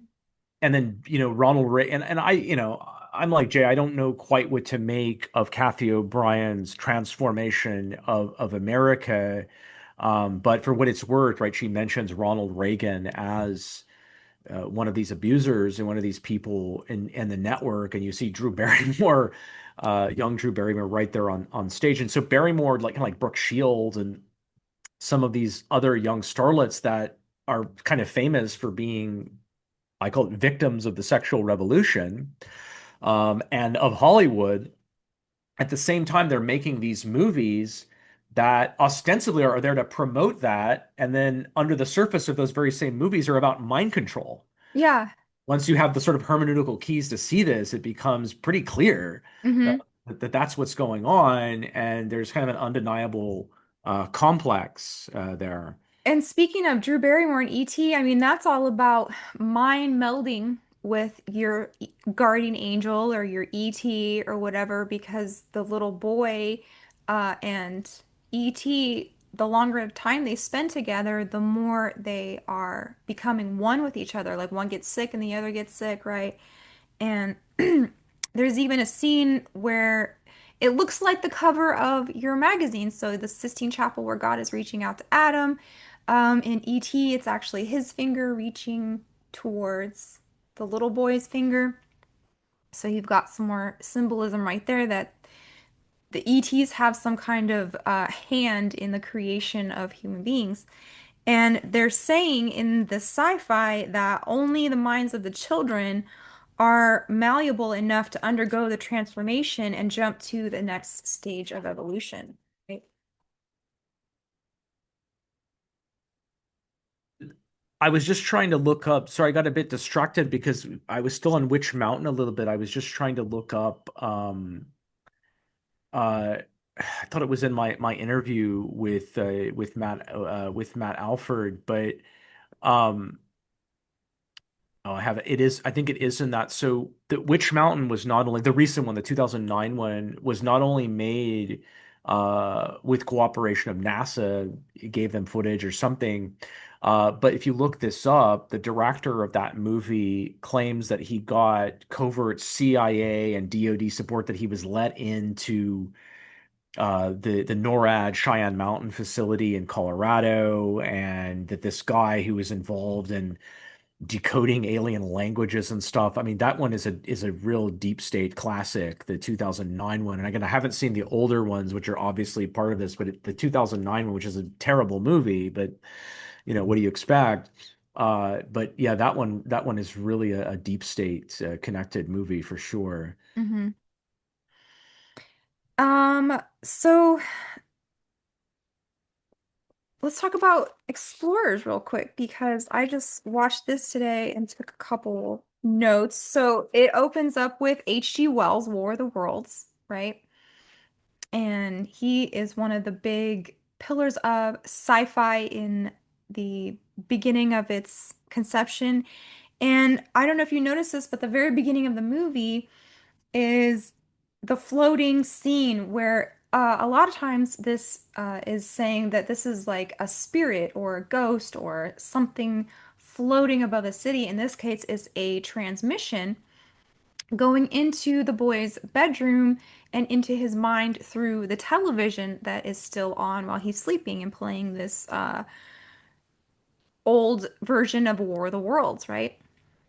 So there you have it. That's the micro to or the micro to macro mind control that we're talking about. Is the psyop cinema thesis is that a lot of contemporary entertainment media from post Phoenix program on is essentially trauma-based mind control scaled up for the Hmm. masses, particularly Hmm. when you get into children's and youth entertainment, because as Arthur C. Clarke would appreciate, they're the most malleable and they're the most impressionable. And people ask, well, why this revelation of the method thing where they're showing you what they're doing to you as they're doing it? Why do they do that? Because that's particularly to young people, that occult technique has a very powerful effect as it breaks down that they're more prone to losing their sense of reality. And when you show them what's happening to them, this has the effect of breaking down that normal barrier between fantasy and reality to where they can't tell the difference between the two. And so, in some ways, that gives away. I mean, in a lot of ways, that gives away to the perspicacious viewer what's going on here. That they're showing you something manipulative. Hmm. But I think it has the opposite effect to young people. And you're in an era in the 80s where again, there just isn't this. I mean, shows like this don't exist, and a hundred other ones like it. There isn't this level of suspicion toward media. The people that have this kind of suspicion toward media are, the kind of people I used to make fun of, right? Or these Christian Yeah. fundamentalists that Satan runs Hollywood or whatever. But Paranoid I thought they were crackpot. right. Yeah, I know. Melinda LaRouche people or whatever. Like that's the only people that are even saying stuff like this. So, they're that's why it's so brazen, some of it. Yeah. So he gets this transmission, and he's the science boy, right? So we talked a little bit about this. They're gonna set up the child's room with a lot of different Easter eggs in it. He's got the globes, he's got robots, he's got rockets, he's got the comic books, he's got Disney, Scrooge McDuck going on in his room. He's got a telescope. Over his bed, there's a astrological type of map, like a stellar map. So he is all about the stars, and he's either dreaming or astral projecting into another dimension. And this is young Ethan Hawke, right? So this movie is starring little Ethan Hawke and little River Phoenix. Yeah, and I think that's very telling, is River Phoenix. And in a, Details magazine article a couple of years before he died, River Phoenix says openly that he was sexually abused repeatedly in the Children of God cult. Mm, So there's not only ambiguity about that, whether that happened to Joaquin Phoenix or not seems pretty probable, right? And Joaquin Phoenix is in Space Camp, which mhm, was filmed in Alabama at the space camp in Alabama, and is a NASA propaganda film. And then you see like Joaquin Phoenix in Ruskies, I think is another Fed supported film. And so you have this connection between kids who come out at like Kramer, I just mentioned, right? Kids who come out of these cults where there's abuse, and then they're getting these roles in movies where there's coded depictions of trauma-based stuff and dissociations. When you're in my line of work, you can't help noticing, that pattern. mhm. And speaking of child abuse and scientism, I just was watching this little video the other day about the Finders. Do you remember that cult? It, Yeah, the Finders is something. Yeah, it's incredible. Like I don't even know how to go it's down that rabbit yeah, hole, but it's a it whole goes thing. direct. Yeah, it goes directly into intelligence. It Yeah. was a huge scandal when it happened Yeah. and forgotten. And yeah. It's a whole ordeal, but the only thing I wanted to say about that was that they also, the people in the cult, believed that we were in a simulation and nothing is real and everything is permissible. So you have these threads of transhumanism and also like simulation theory and scientism and child abuse and space. And so it's like a weird puzzle to put together, but these kids movies lay out a lot of stuff for you. So you've got Science Boy, he's watching H.G. Wells, he's astral projecting and he's flying over this grid that looks kind of like a city or a motherboard, right? It's very Tron looking. And so he's in this geometry dimension. He gets this download, and he starts to draw visions from his dreams, and he gives it to his little genius buddy, and they are able to connect with this AI from space, right? Yeah, and you mentioned the way that it looks like a motherboard. I'm reminded of the Blade Runner scape, and Mm, the idea there, is that basically the demiurgic ruler has everything looks synthetic because the hmm world has been sort of remade in a synthetic way, and that reflects that sort of ideal of becoming your own demiurge and recreating reality. And then the external, everything external will start to look synthetic and fake, and you create your internal reality and all this sort of breakdown stuff, right? hmm Did you notice the little thing that he built for the mice to talk? The buttons and so River Phoenix is this he's a German scientist boy, right? And his family they're alluding that they're kind of, Paperclip. from the fatherland. Yeah. And because he even says when he destroys the basement that his parents didn't get him in trouble because he said I mentioned Werner von Braun and everything was okay, right? So you've got this other element of the paperclip and the German family. And the circuit board from the dream, he actually figures out a way to manifest it physically, right? Yeah. And this turns into a vehicle that they can travel. Now, they've already mentioned War of the Worlds. The vehicle that they end up building is very reminiscent of the time machine, right? Circular kind of bubble. And he says it's an electro-generated force that makes the solid, perfect sphere that they can, travel the galaxy in, kind of like that craft from Flight of the Navigator.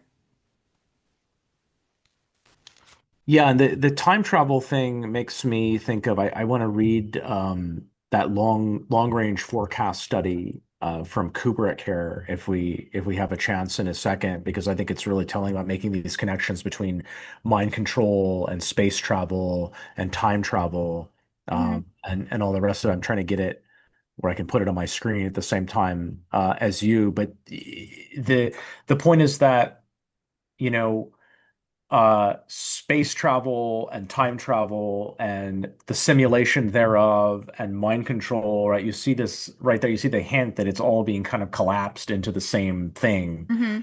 right there. And how do you tell the difference between any of it? Because, yeah, is it all a simulation? Is it all fake? Right. And the first thing they use their little vehicle for is to creep on the girls eating Boston cream pie. So it's whenever you watch a kids movie, you kind of have to expect that you're going to have these little innuendos and dirty jokes and inappropriate stuff going on. And then the machine starts thinking for itself and starts behaving like a UFO. And then they even have a scene where the law enforcement man had dreams like that when he was a kid. So this is like a cross-generational type calling that the aliens are trying to get in touch with us, but only when we're children.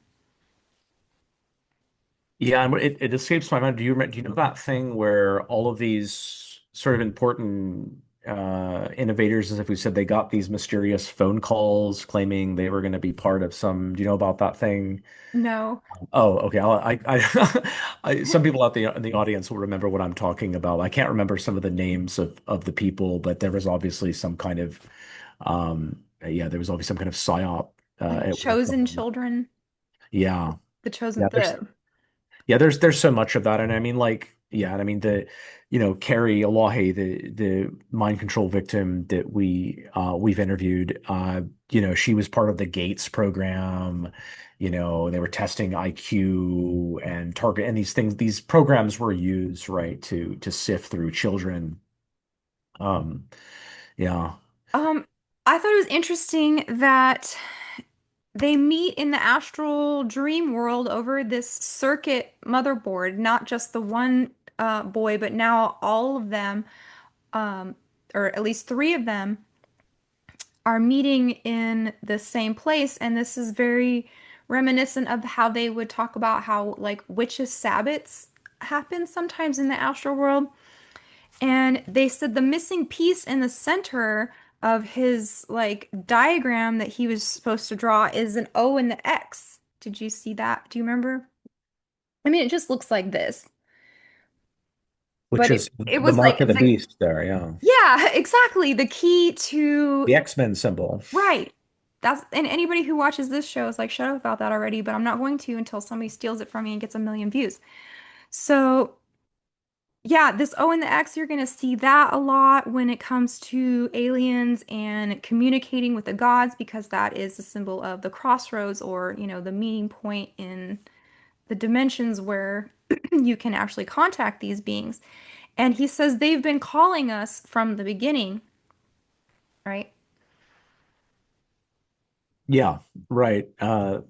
So yeah, you have the conflation of the occult stuff and the mythology. So in that quote from Kubrick, right, where he's really under the influence of Clarke, and he says, "Well, this has just sort of been the ideology that's implicit in all the mythologies of the world," which is pretty, I think, dubious. I don't think that's exactly what's implicated in all the mythologies of the world. I think it's a particular strain, it's being implicated. And there, when I wrote about explorers, in conversation with Flight of the Navigator, because that whole trope of the like um star maps and stuff being implanted in the brain, which is like right out of Fritz Springmeier and Cisco Hmm. Wheeler's book, how to create an undetectable mind control slash whatever the whole title is.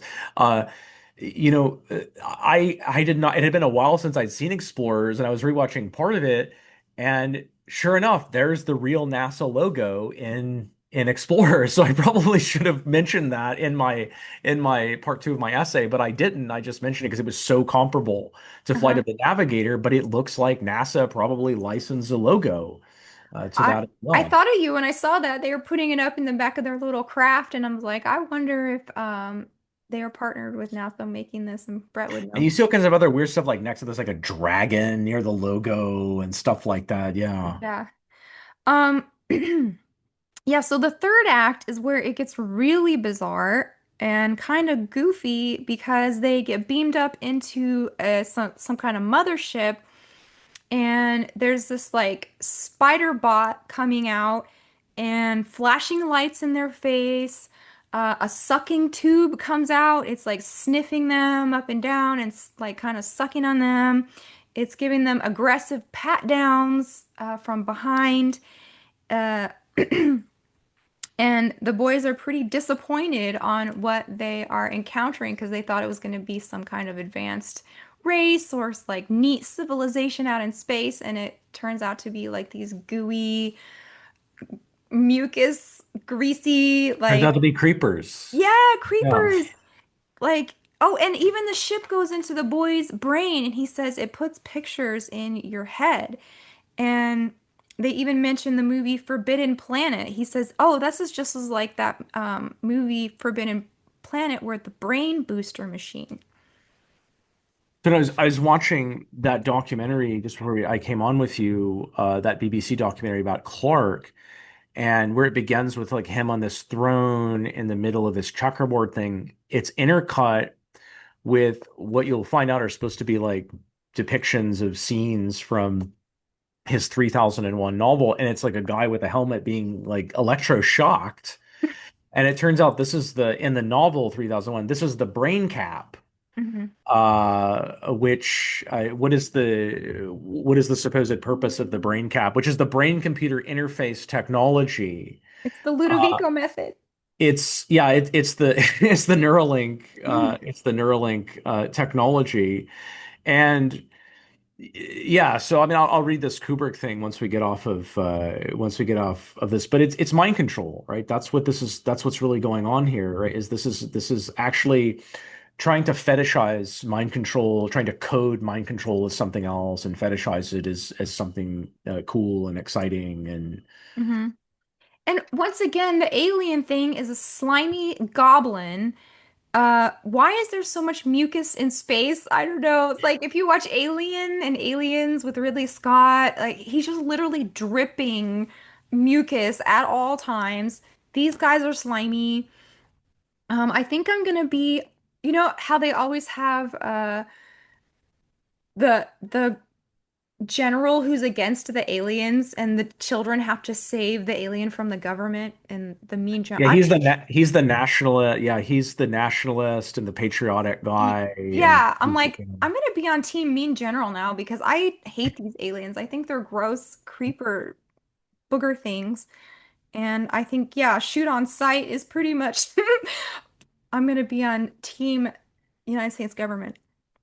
well, that's But what I liked about the X-Files is whatever else you can say about the show. We know that there was a CIA influence on the show. In fact, that guy, what is his name, Heglund, the guy who plays one of the he looks like Garth.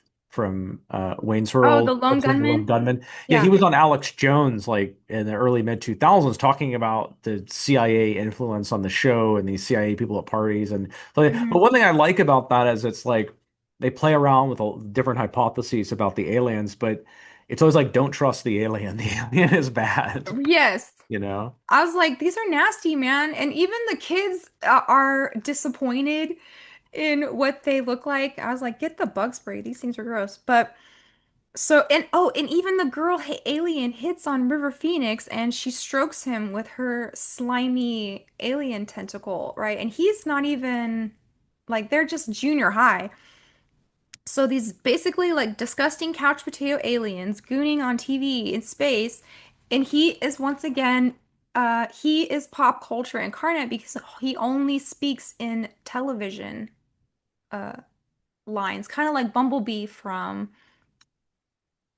Transformers can only talk in radio, right? Yeah, that's another another good connection there. And Joe Dante, who directed it, is part of this new Hollywood crowd, and he came out of the Roger Corman school that created most of the new Hollywood people, Martin Scorsese and Jonathan Demme and James Cameron, and like pretty much all of them went through. And I've made the case in one of my Patreon episodes that Corman was very possibly naval intelligence, and there's no question that American International Pictures Bureau was uh, in a very concerted way, right, was trying to undermine traditionalism and Christian values and things like this in various ways. And if you look at Joe Dante's very early stuff. It's very sleazy and gross. And then he starts making more family friendly stuff. Then he kind of comes under the tutelage of Steven Spielberg and who produces Gremlins. And people may think that Spielberg was making family friendly entertainment. And it's not so. If you watch like Spielberg's 1941, you'll see that Spielberg is totally on board with the sexual revolution. He just understands that, and it's a Fabian strategy. If you want to get a really broad audience and undermine people's traditional values, you don't, I mean, for some people, they're going for a different audience. They can hit them with the shock. But for the Zemeckis's and the Spielbergs, right, they're doing it in a different way. And yeah, when you see Joe Dante's early stuff, you can figure out what's going on with the weird sex stuff in Explorers. And they have a message also that humans are too violent because they're saying, why don't you come down to Earth? And they say, well, we're scared of humans because of all the things we've seen on TV. So they've got this mean world syndrome going on, and they are uh telling you the same message that you're going to get in Day the Earth says still that, we are too warlike to accept peaceful slime creatures from outer space, and we have to go to the children first because they're the only ones who have the open minds enough to accept us into like their reality or whatever. And it's always these like disgusting goo creatures creeping on kids, and because adults are just too square or something, right? And then you're too violent, so we're gonna Yeah. have to nuke you. We're gonna have to get rid Yes, of you. you do not go into Basically. the future with us because, yeah, you mentioned hypnosis and MPD original abuse, right? Becord and Hammond describes elaborate computer-like programs implanted into children. Yeah, so Courtney and I'm trying to, I'm trying to get together, I'm trying to take some of my like my studies of Monarch movies and kind of turn into a book. And I'm trying to write this introduction and look at I believe that there is there's a network where that's been mind controlling, people and stuff like that. I don't know exactly who to believe, Bryce Taylor or Kathy O'Brien. I'm not sure. I'm open to the possibility that there's a lot of disinformation going on. But I'm looking at the term monarch, right? And just that's one way to start like investigating this. Like, where does this term come from? And one of the first places it's mentioned is in that speech of this guy named Cordian Hammond, who is a completely, or was considered a completely mainstream, respected expert in hypnosis, and he gave this speech. I think it was in 92 or something like that at a convention. Sometimes it's called the Greenbaum speech, but he reveals there that he's um, been exchanging notes with a lot of other uh, therapists and people in his field that are operating completely independent of each other. And he doesn't, he's not revealing this information lightly, and he's checked on it, and he's verified that this can't be a coincidence.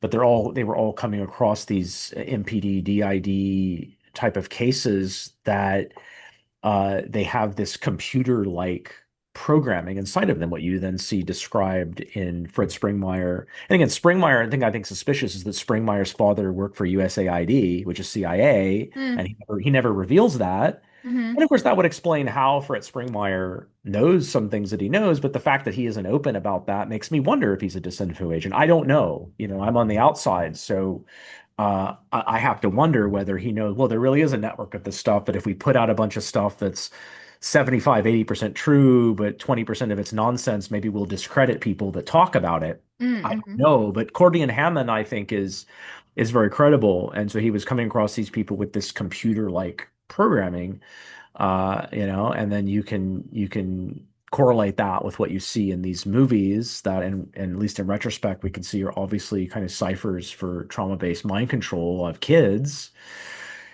And it makes a lot of sense. But so he talks about monarch as it was a term, that was used. I suspect that, Mark Phillips is a very suspicious figure to me, the co-writer of Kathy O'Brien's Transformation of America, and apparently a kind of handler or deprogrammer, Hmm. and who himself says he learned about this stuff through where he was at Emory University and has this weird background. And how do we know he's not still a handler?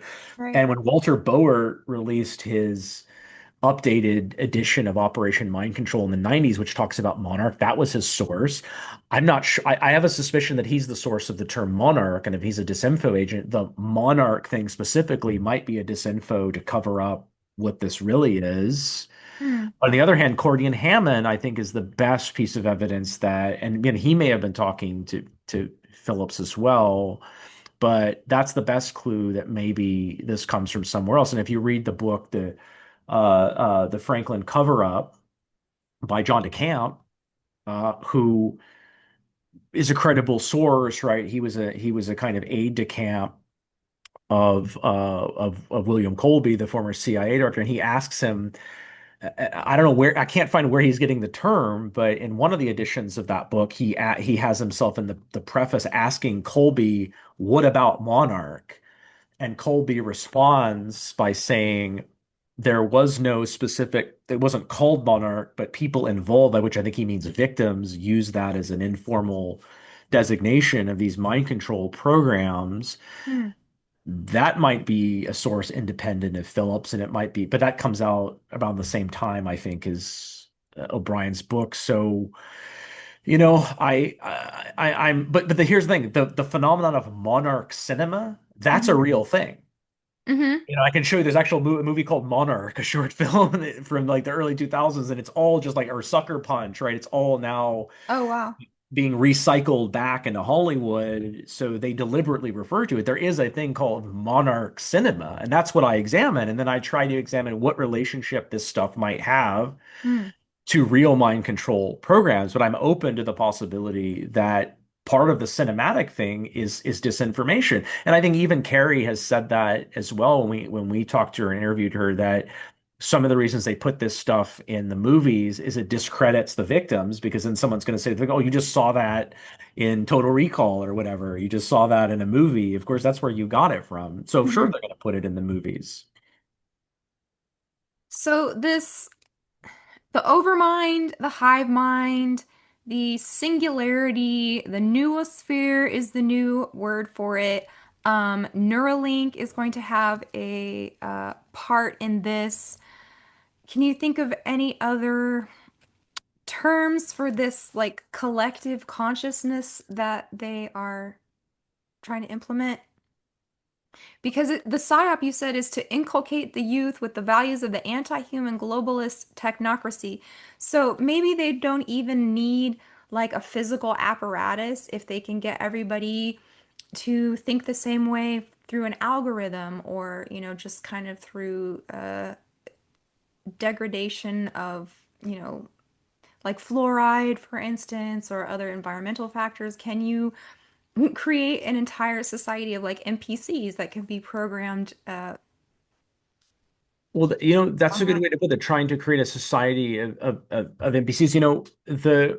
When the Macy conferences met in the 40s and 50s, they're operating under this is where this, and then even before that, the cybernetics get-togethers even that preceded the Macy conferences, they're operating with this conception of the human being as like a computer that runs on feedback loops. Now, the human being is not a biochemical computer that runs on feedback loops, even though it might kind of seem like that. I mean, a lot of models kind of fit, you know. But here's the thing.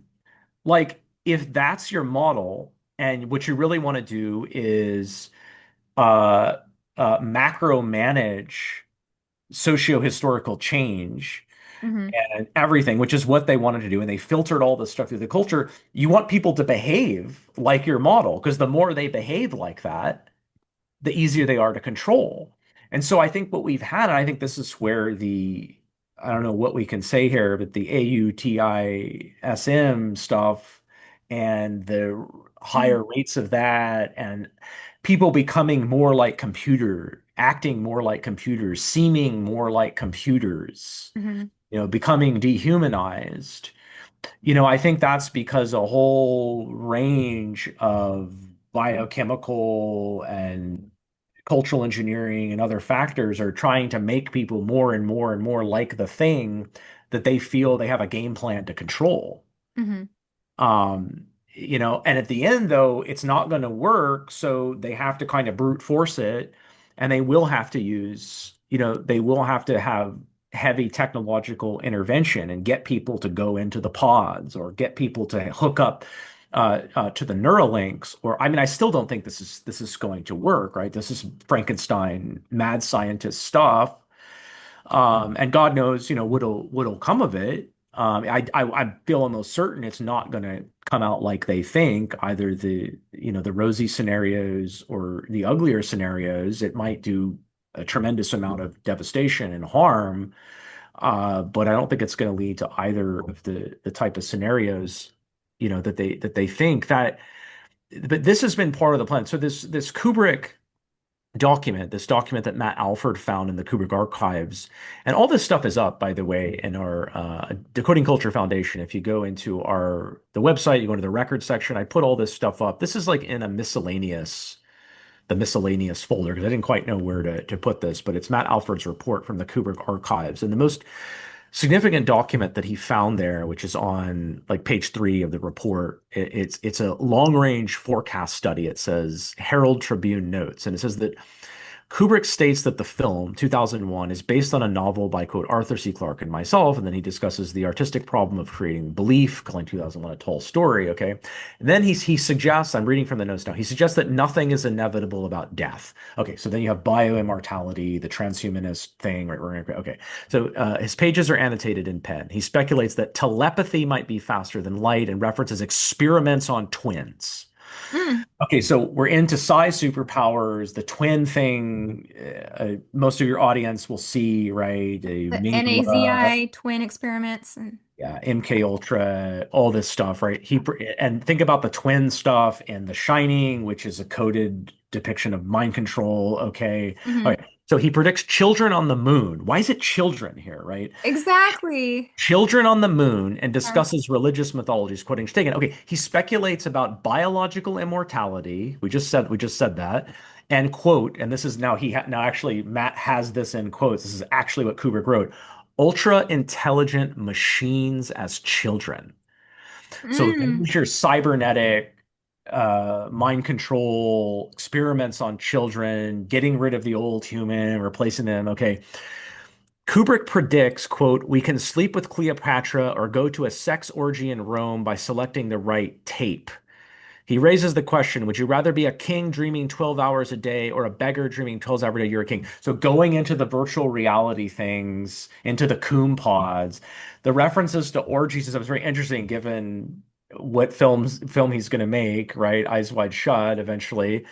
He assumes alien life exists in the universe. Now, this is interesting because Kubrick, and at the premiere of 2001: A Space Odyssey, you can see this speech that he gives, which is often not seen. People think it's mysterious what Kubrick's ideology was at the time. It's not mysterious. Hopefully, we're Hmm. making it even less mysterious. But he believes in the extraterrestrial hypothesis at this time. It's interesting because Clarke doesn't. I can't remember the source, but Clarke actually somewhere is sort of lamenting that Kubrick believes in this alien crap. And it's not. The aliens are actually just the elites or their self-image of themselves, or even if there's a supernatural view, it's just the sort of Fred Hoyle thing where they're the future elites that have mastered time travel and are traveling back in time to engineer the evolutionary process. But Kubrick is actually kind of believing this stuff at the time. I think they're coaxing Kubrick along, and this is one of the kind of outer court beliefs that you give people, the actually like they give people through the UFO crap and the alien deception. So Kubrick kind of believing it, but he also is on to the next stage of this or giving him some of that stuff too here. Okay. So he goes on. Kubrick suggests that if humanity does not destroy itself with nuclear weapons, this is all Anglo-American globalist stuff. We have to have globalism because of the nukes. But if we don't nuke ourselves, then all sorts of possibilities arise, emphasizing the importance of computers. Yes. Hmm. He theorizes the universe is organized by superintelligence, and these are not atheists, right? They believe in intelligent design. The elites are not atheists. Julian Huxley was not an atheist in any traditional sense.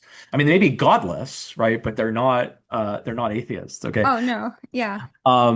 Stating there's no life on the moon and predicting telepathy again. Okay, so this is where it gets really juicy. Okay, so anyway, suggests that the speed of the universe may not be the same speed of light. So here are the future predictions. Number one, telepathy and ESP by 2022.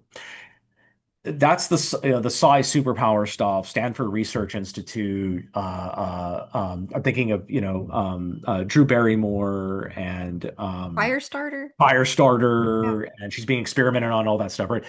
Okay, number two, special kinds of quote coma to facilitate time travel by 2005. Now, what did you say in Explorers, right? Is it space travel? Is it time travel? We're going to put you in a coma. Uh-huh.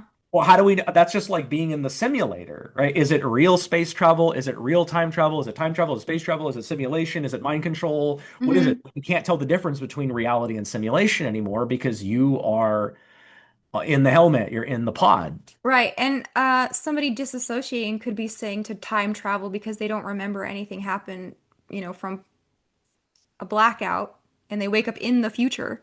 Yeah, and all of these the monarch literature, as I call it, whatever, Fiona, Barnett, Bryce Taylor, Kathy O'Brien, they're all pretty consistent that the alien thing, as far as they know, that's just mind control. Like that's all just Right. a for mind Right. control stuff. And why do they Uh, always want to touch your butt? yeah. All of the abductee stories is about what, like experimenting. They took my eggs, they took my sperm, they So scooped my skin out, they implanted me with a chip, they touched my butt.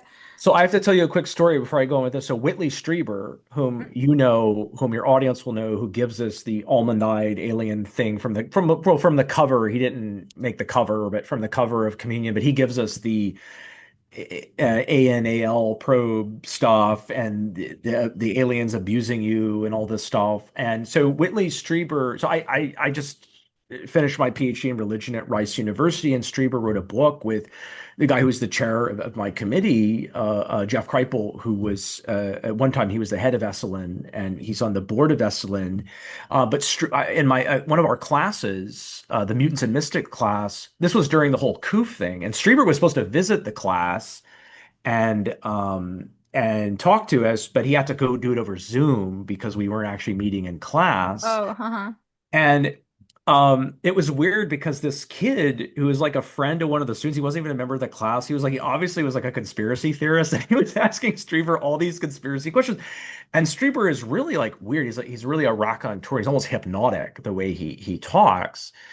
And he's happy to answer these questions. And Strieber himself published this blog post where he talks about being taken to a secret school in Mexico and being put in a box, and he thinks he's an MK Ultra victim and this stuff. But then Oh, he'll wow. get very defensive if you try to discount the importance of the visitors and the mystical dimension. But at the same time, in a way, Strieber is been sort of candid about thinking that he was experimenting on. Well, anyway, he's telling us that, during a lot of these where the visitors would come to him and start doing this stuff to him, he would see people he knew in the room around him.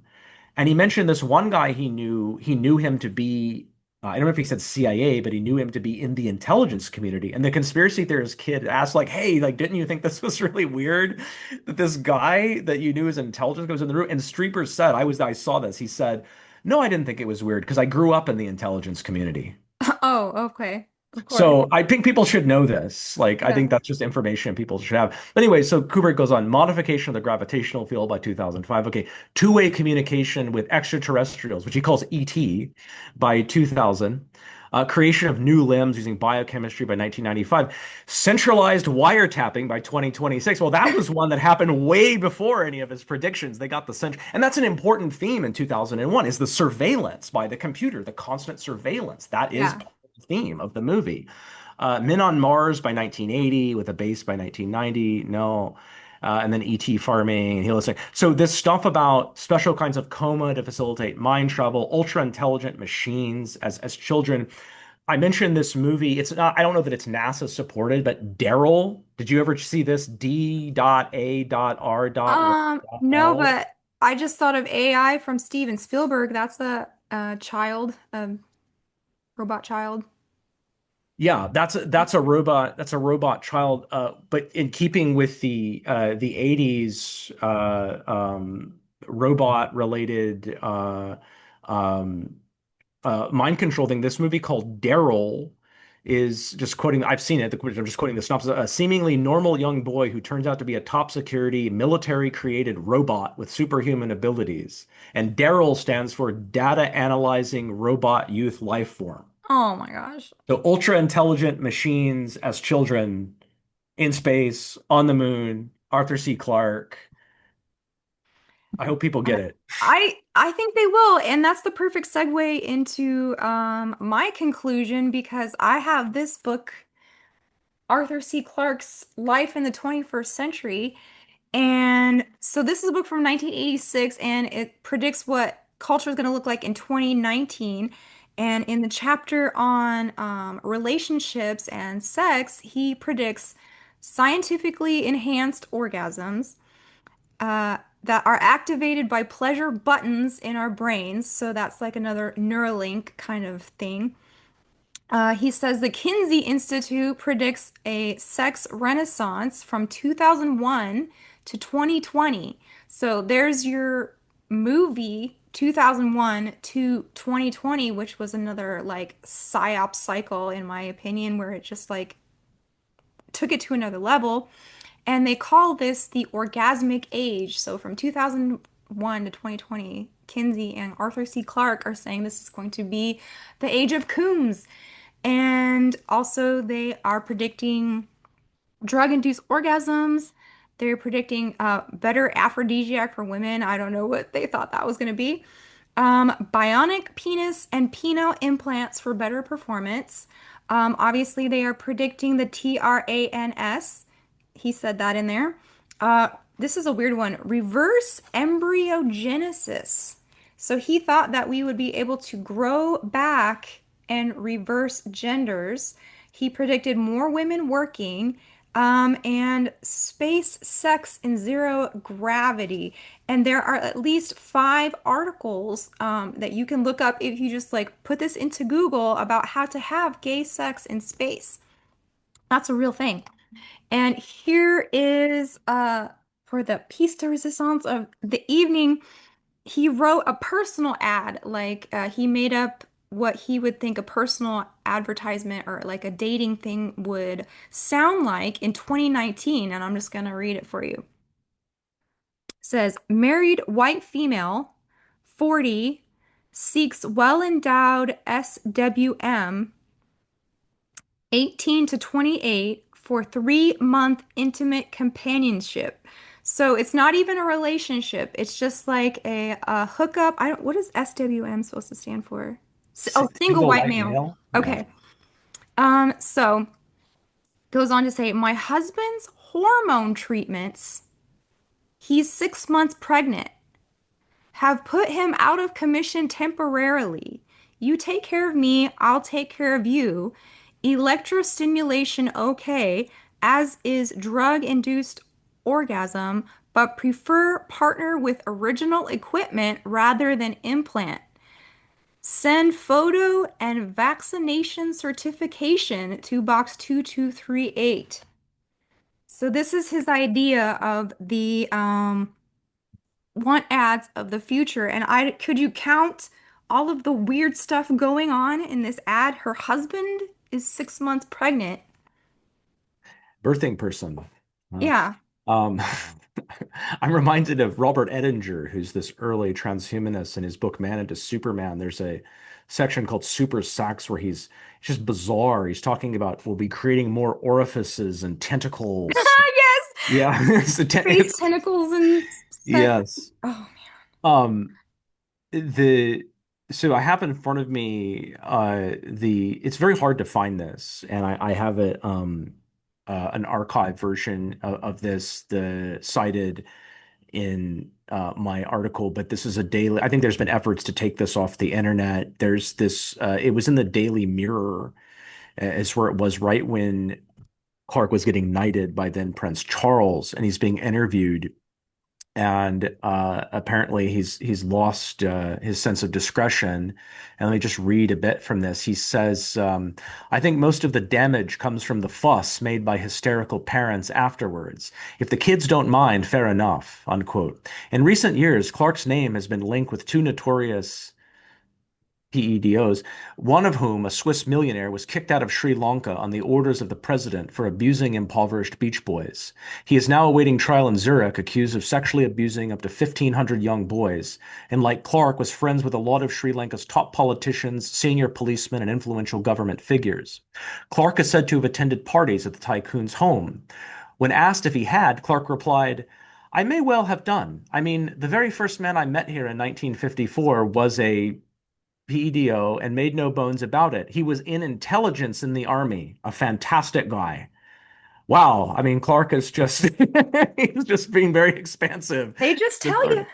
They And he just talks, tell and you. then the article talks about him playing table tennis with young boys. If you know ping pong, the code, and table tennis, and watch the beginning of Kubrick's Lolita and the references to tables. I have to thank my friend Mm, Sean McCann for catching this.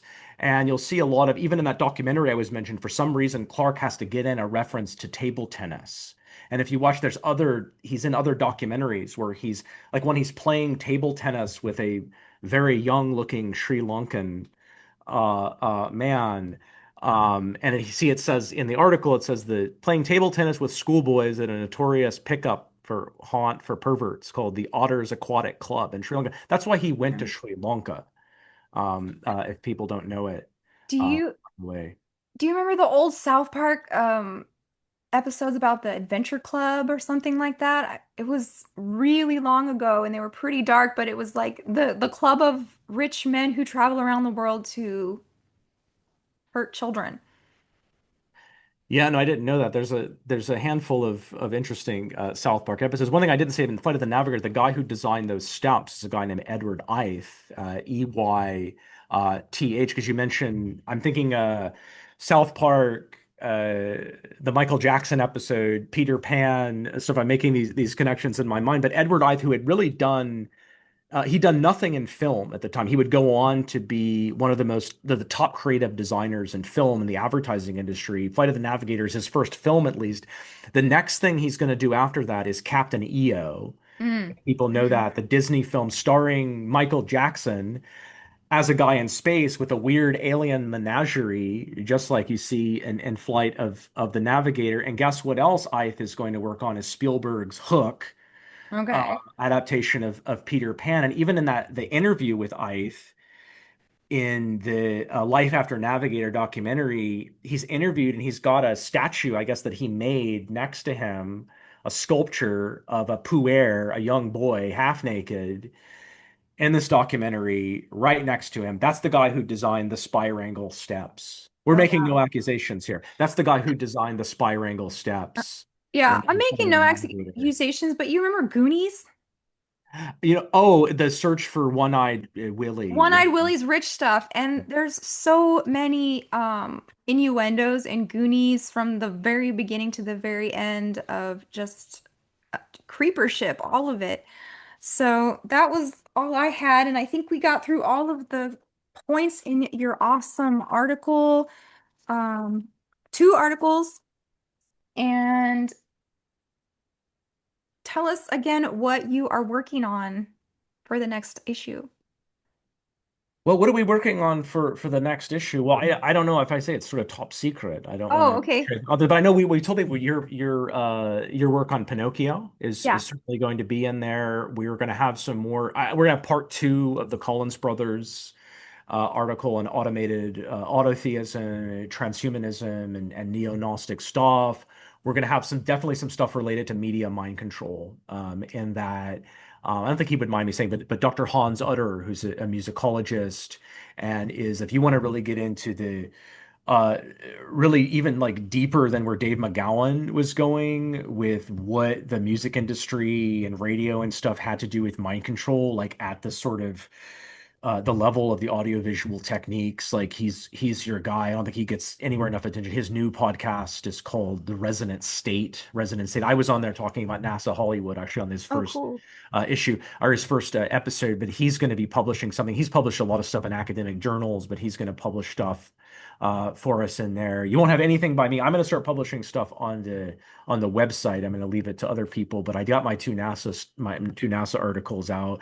Thomas Millery, president, who did this really amazing article on uh, uh, the relationship between Ukraine and the music video industry, entertainment industry in the run. Oh yeah, well that Pink Floyd video that we mentioned is sort of part of that story. Hmm. Last episode that was in issue number one. I think he's going to write the editorial intro to number two. I want to get one more. I just want to sneak one more thing in there so they're going. So this NASA supported movie called Simon from 1980 is really something else. I think I've mentioned this to Jay. I don't know if you guys have seen this, but you should watch it. Okay, It's Daryl and Simon. Okay. Simon, 1980, starring Alan Arkin. And the movie is literally about, I mean, just read the synopsis. I'm not making it up. It's a guy so there's an institute. What is the name of it? It's called the Institute for Advanced Concepts, which is clearly modeled on the Stanford Research and SRI. Oh Okay. yeah.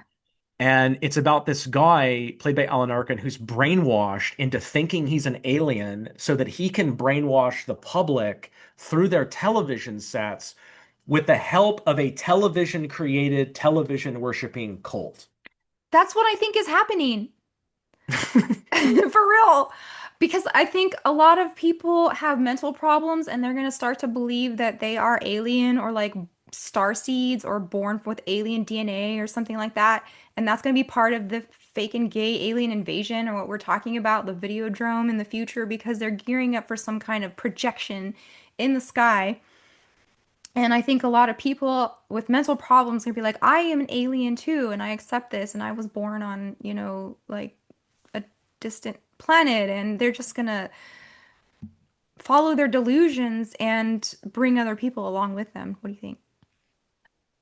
Yeah, well, yeah, that whole thing of getting people to identify as um, human animal hybrids or whatever, so we can break down the category of human Hmm. altogether, right? I mean, that's been on the agenda, right, for a long time to first deontologize the human and then get rid of it as a legal concept, and perhaps it's right leads to we're all, one theory is, so that we can all be genetically engineered property and yeah, but definitely some iteration of that is what's on the agenda for us if we let it happen.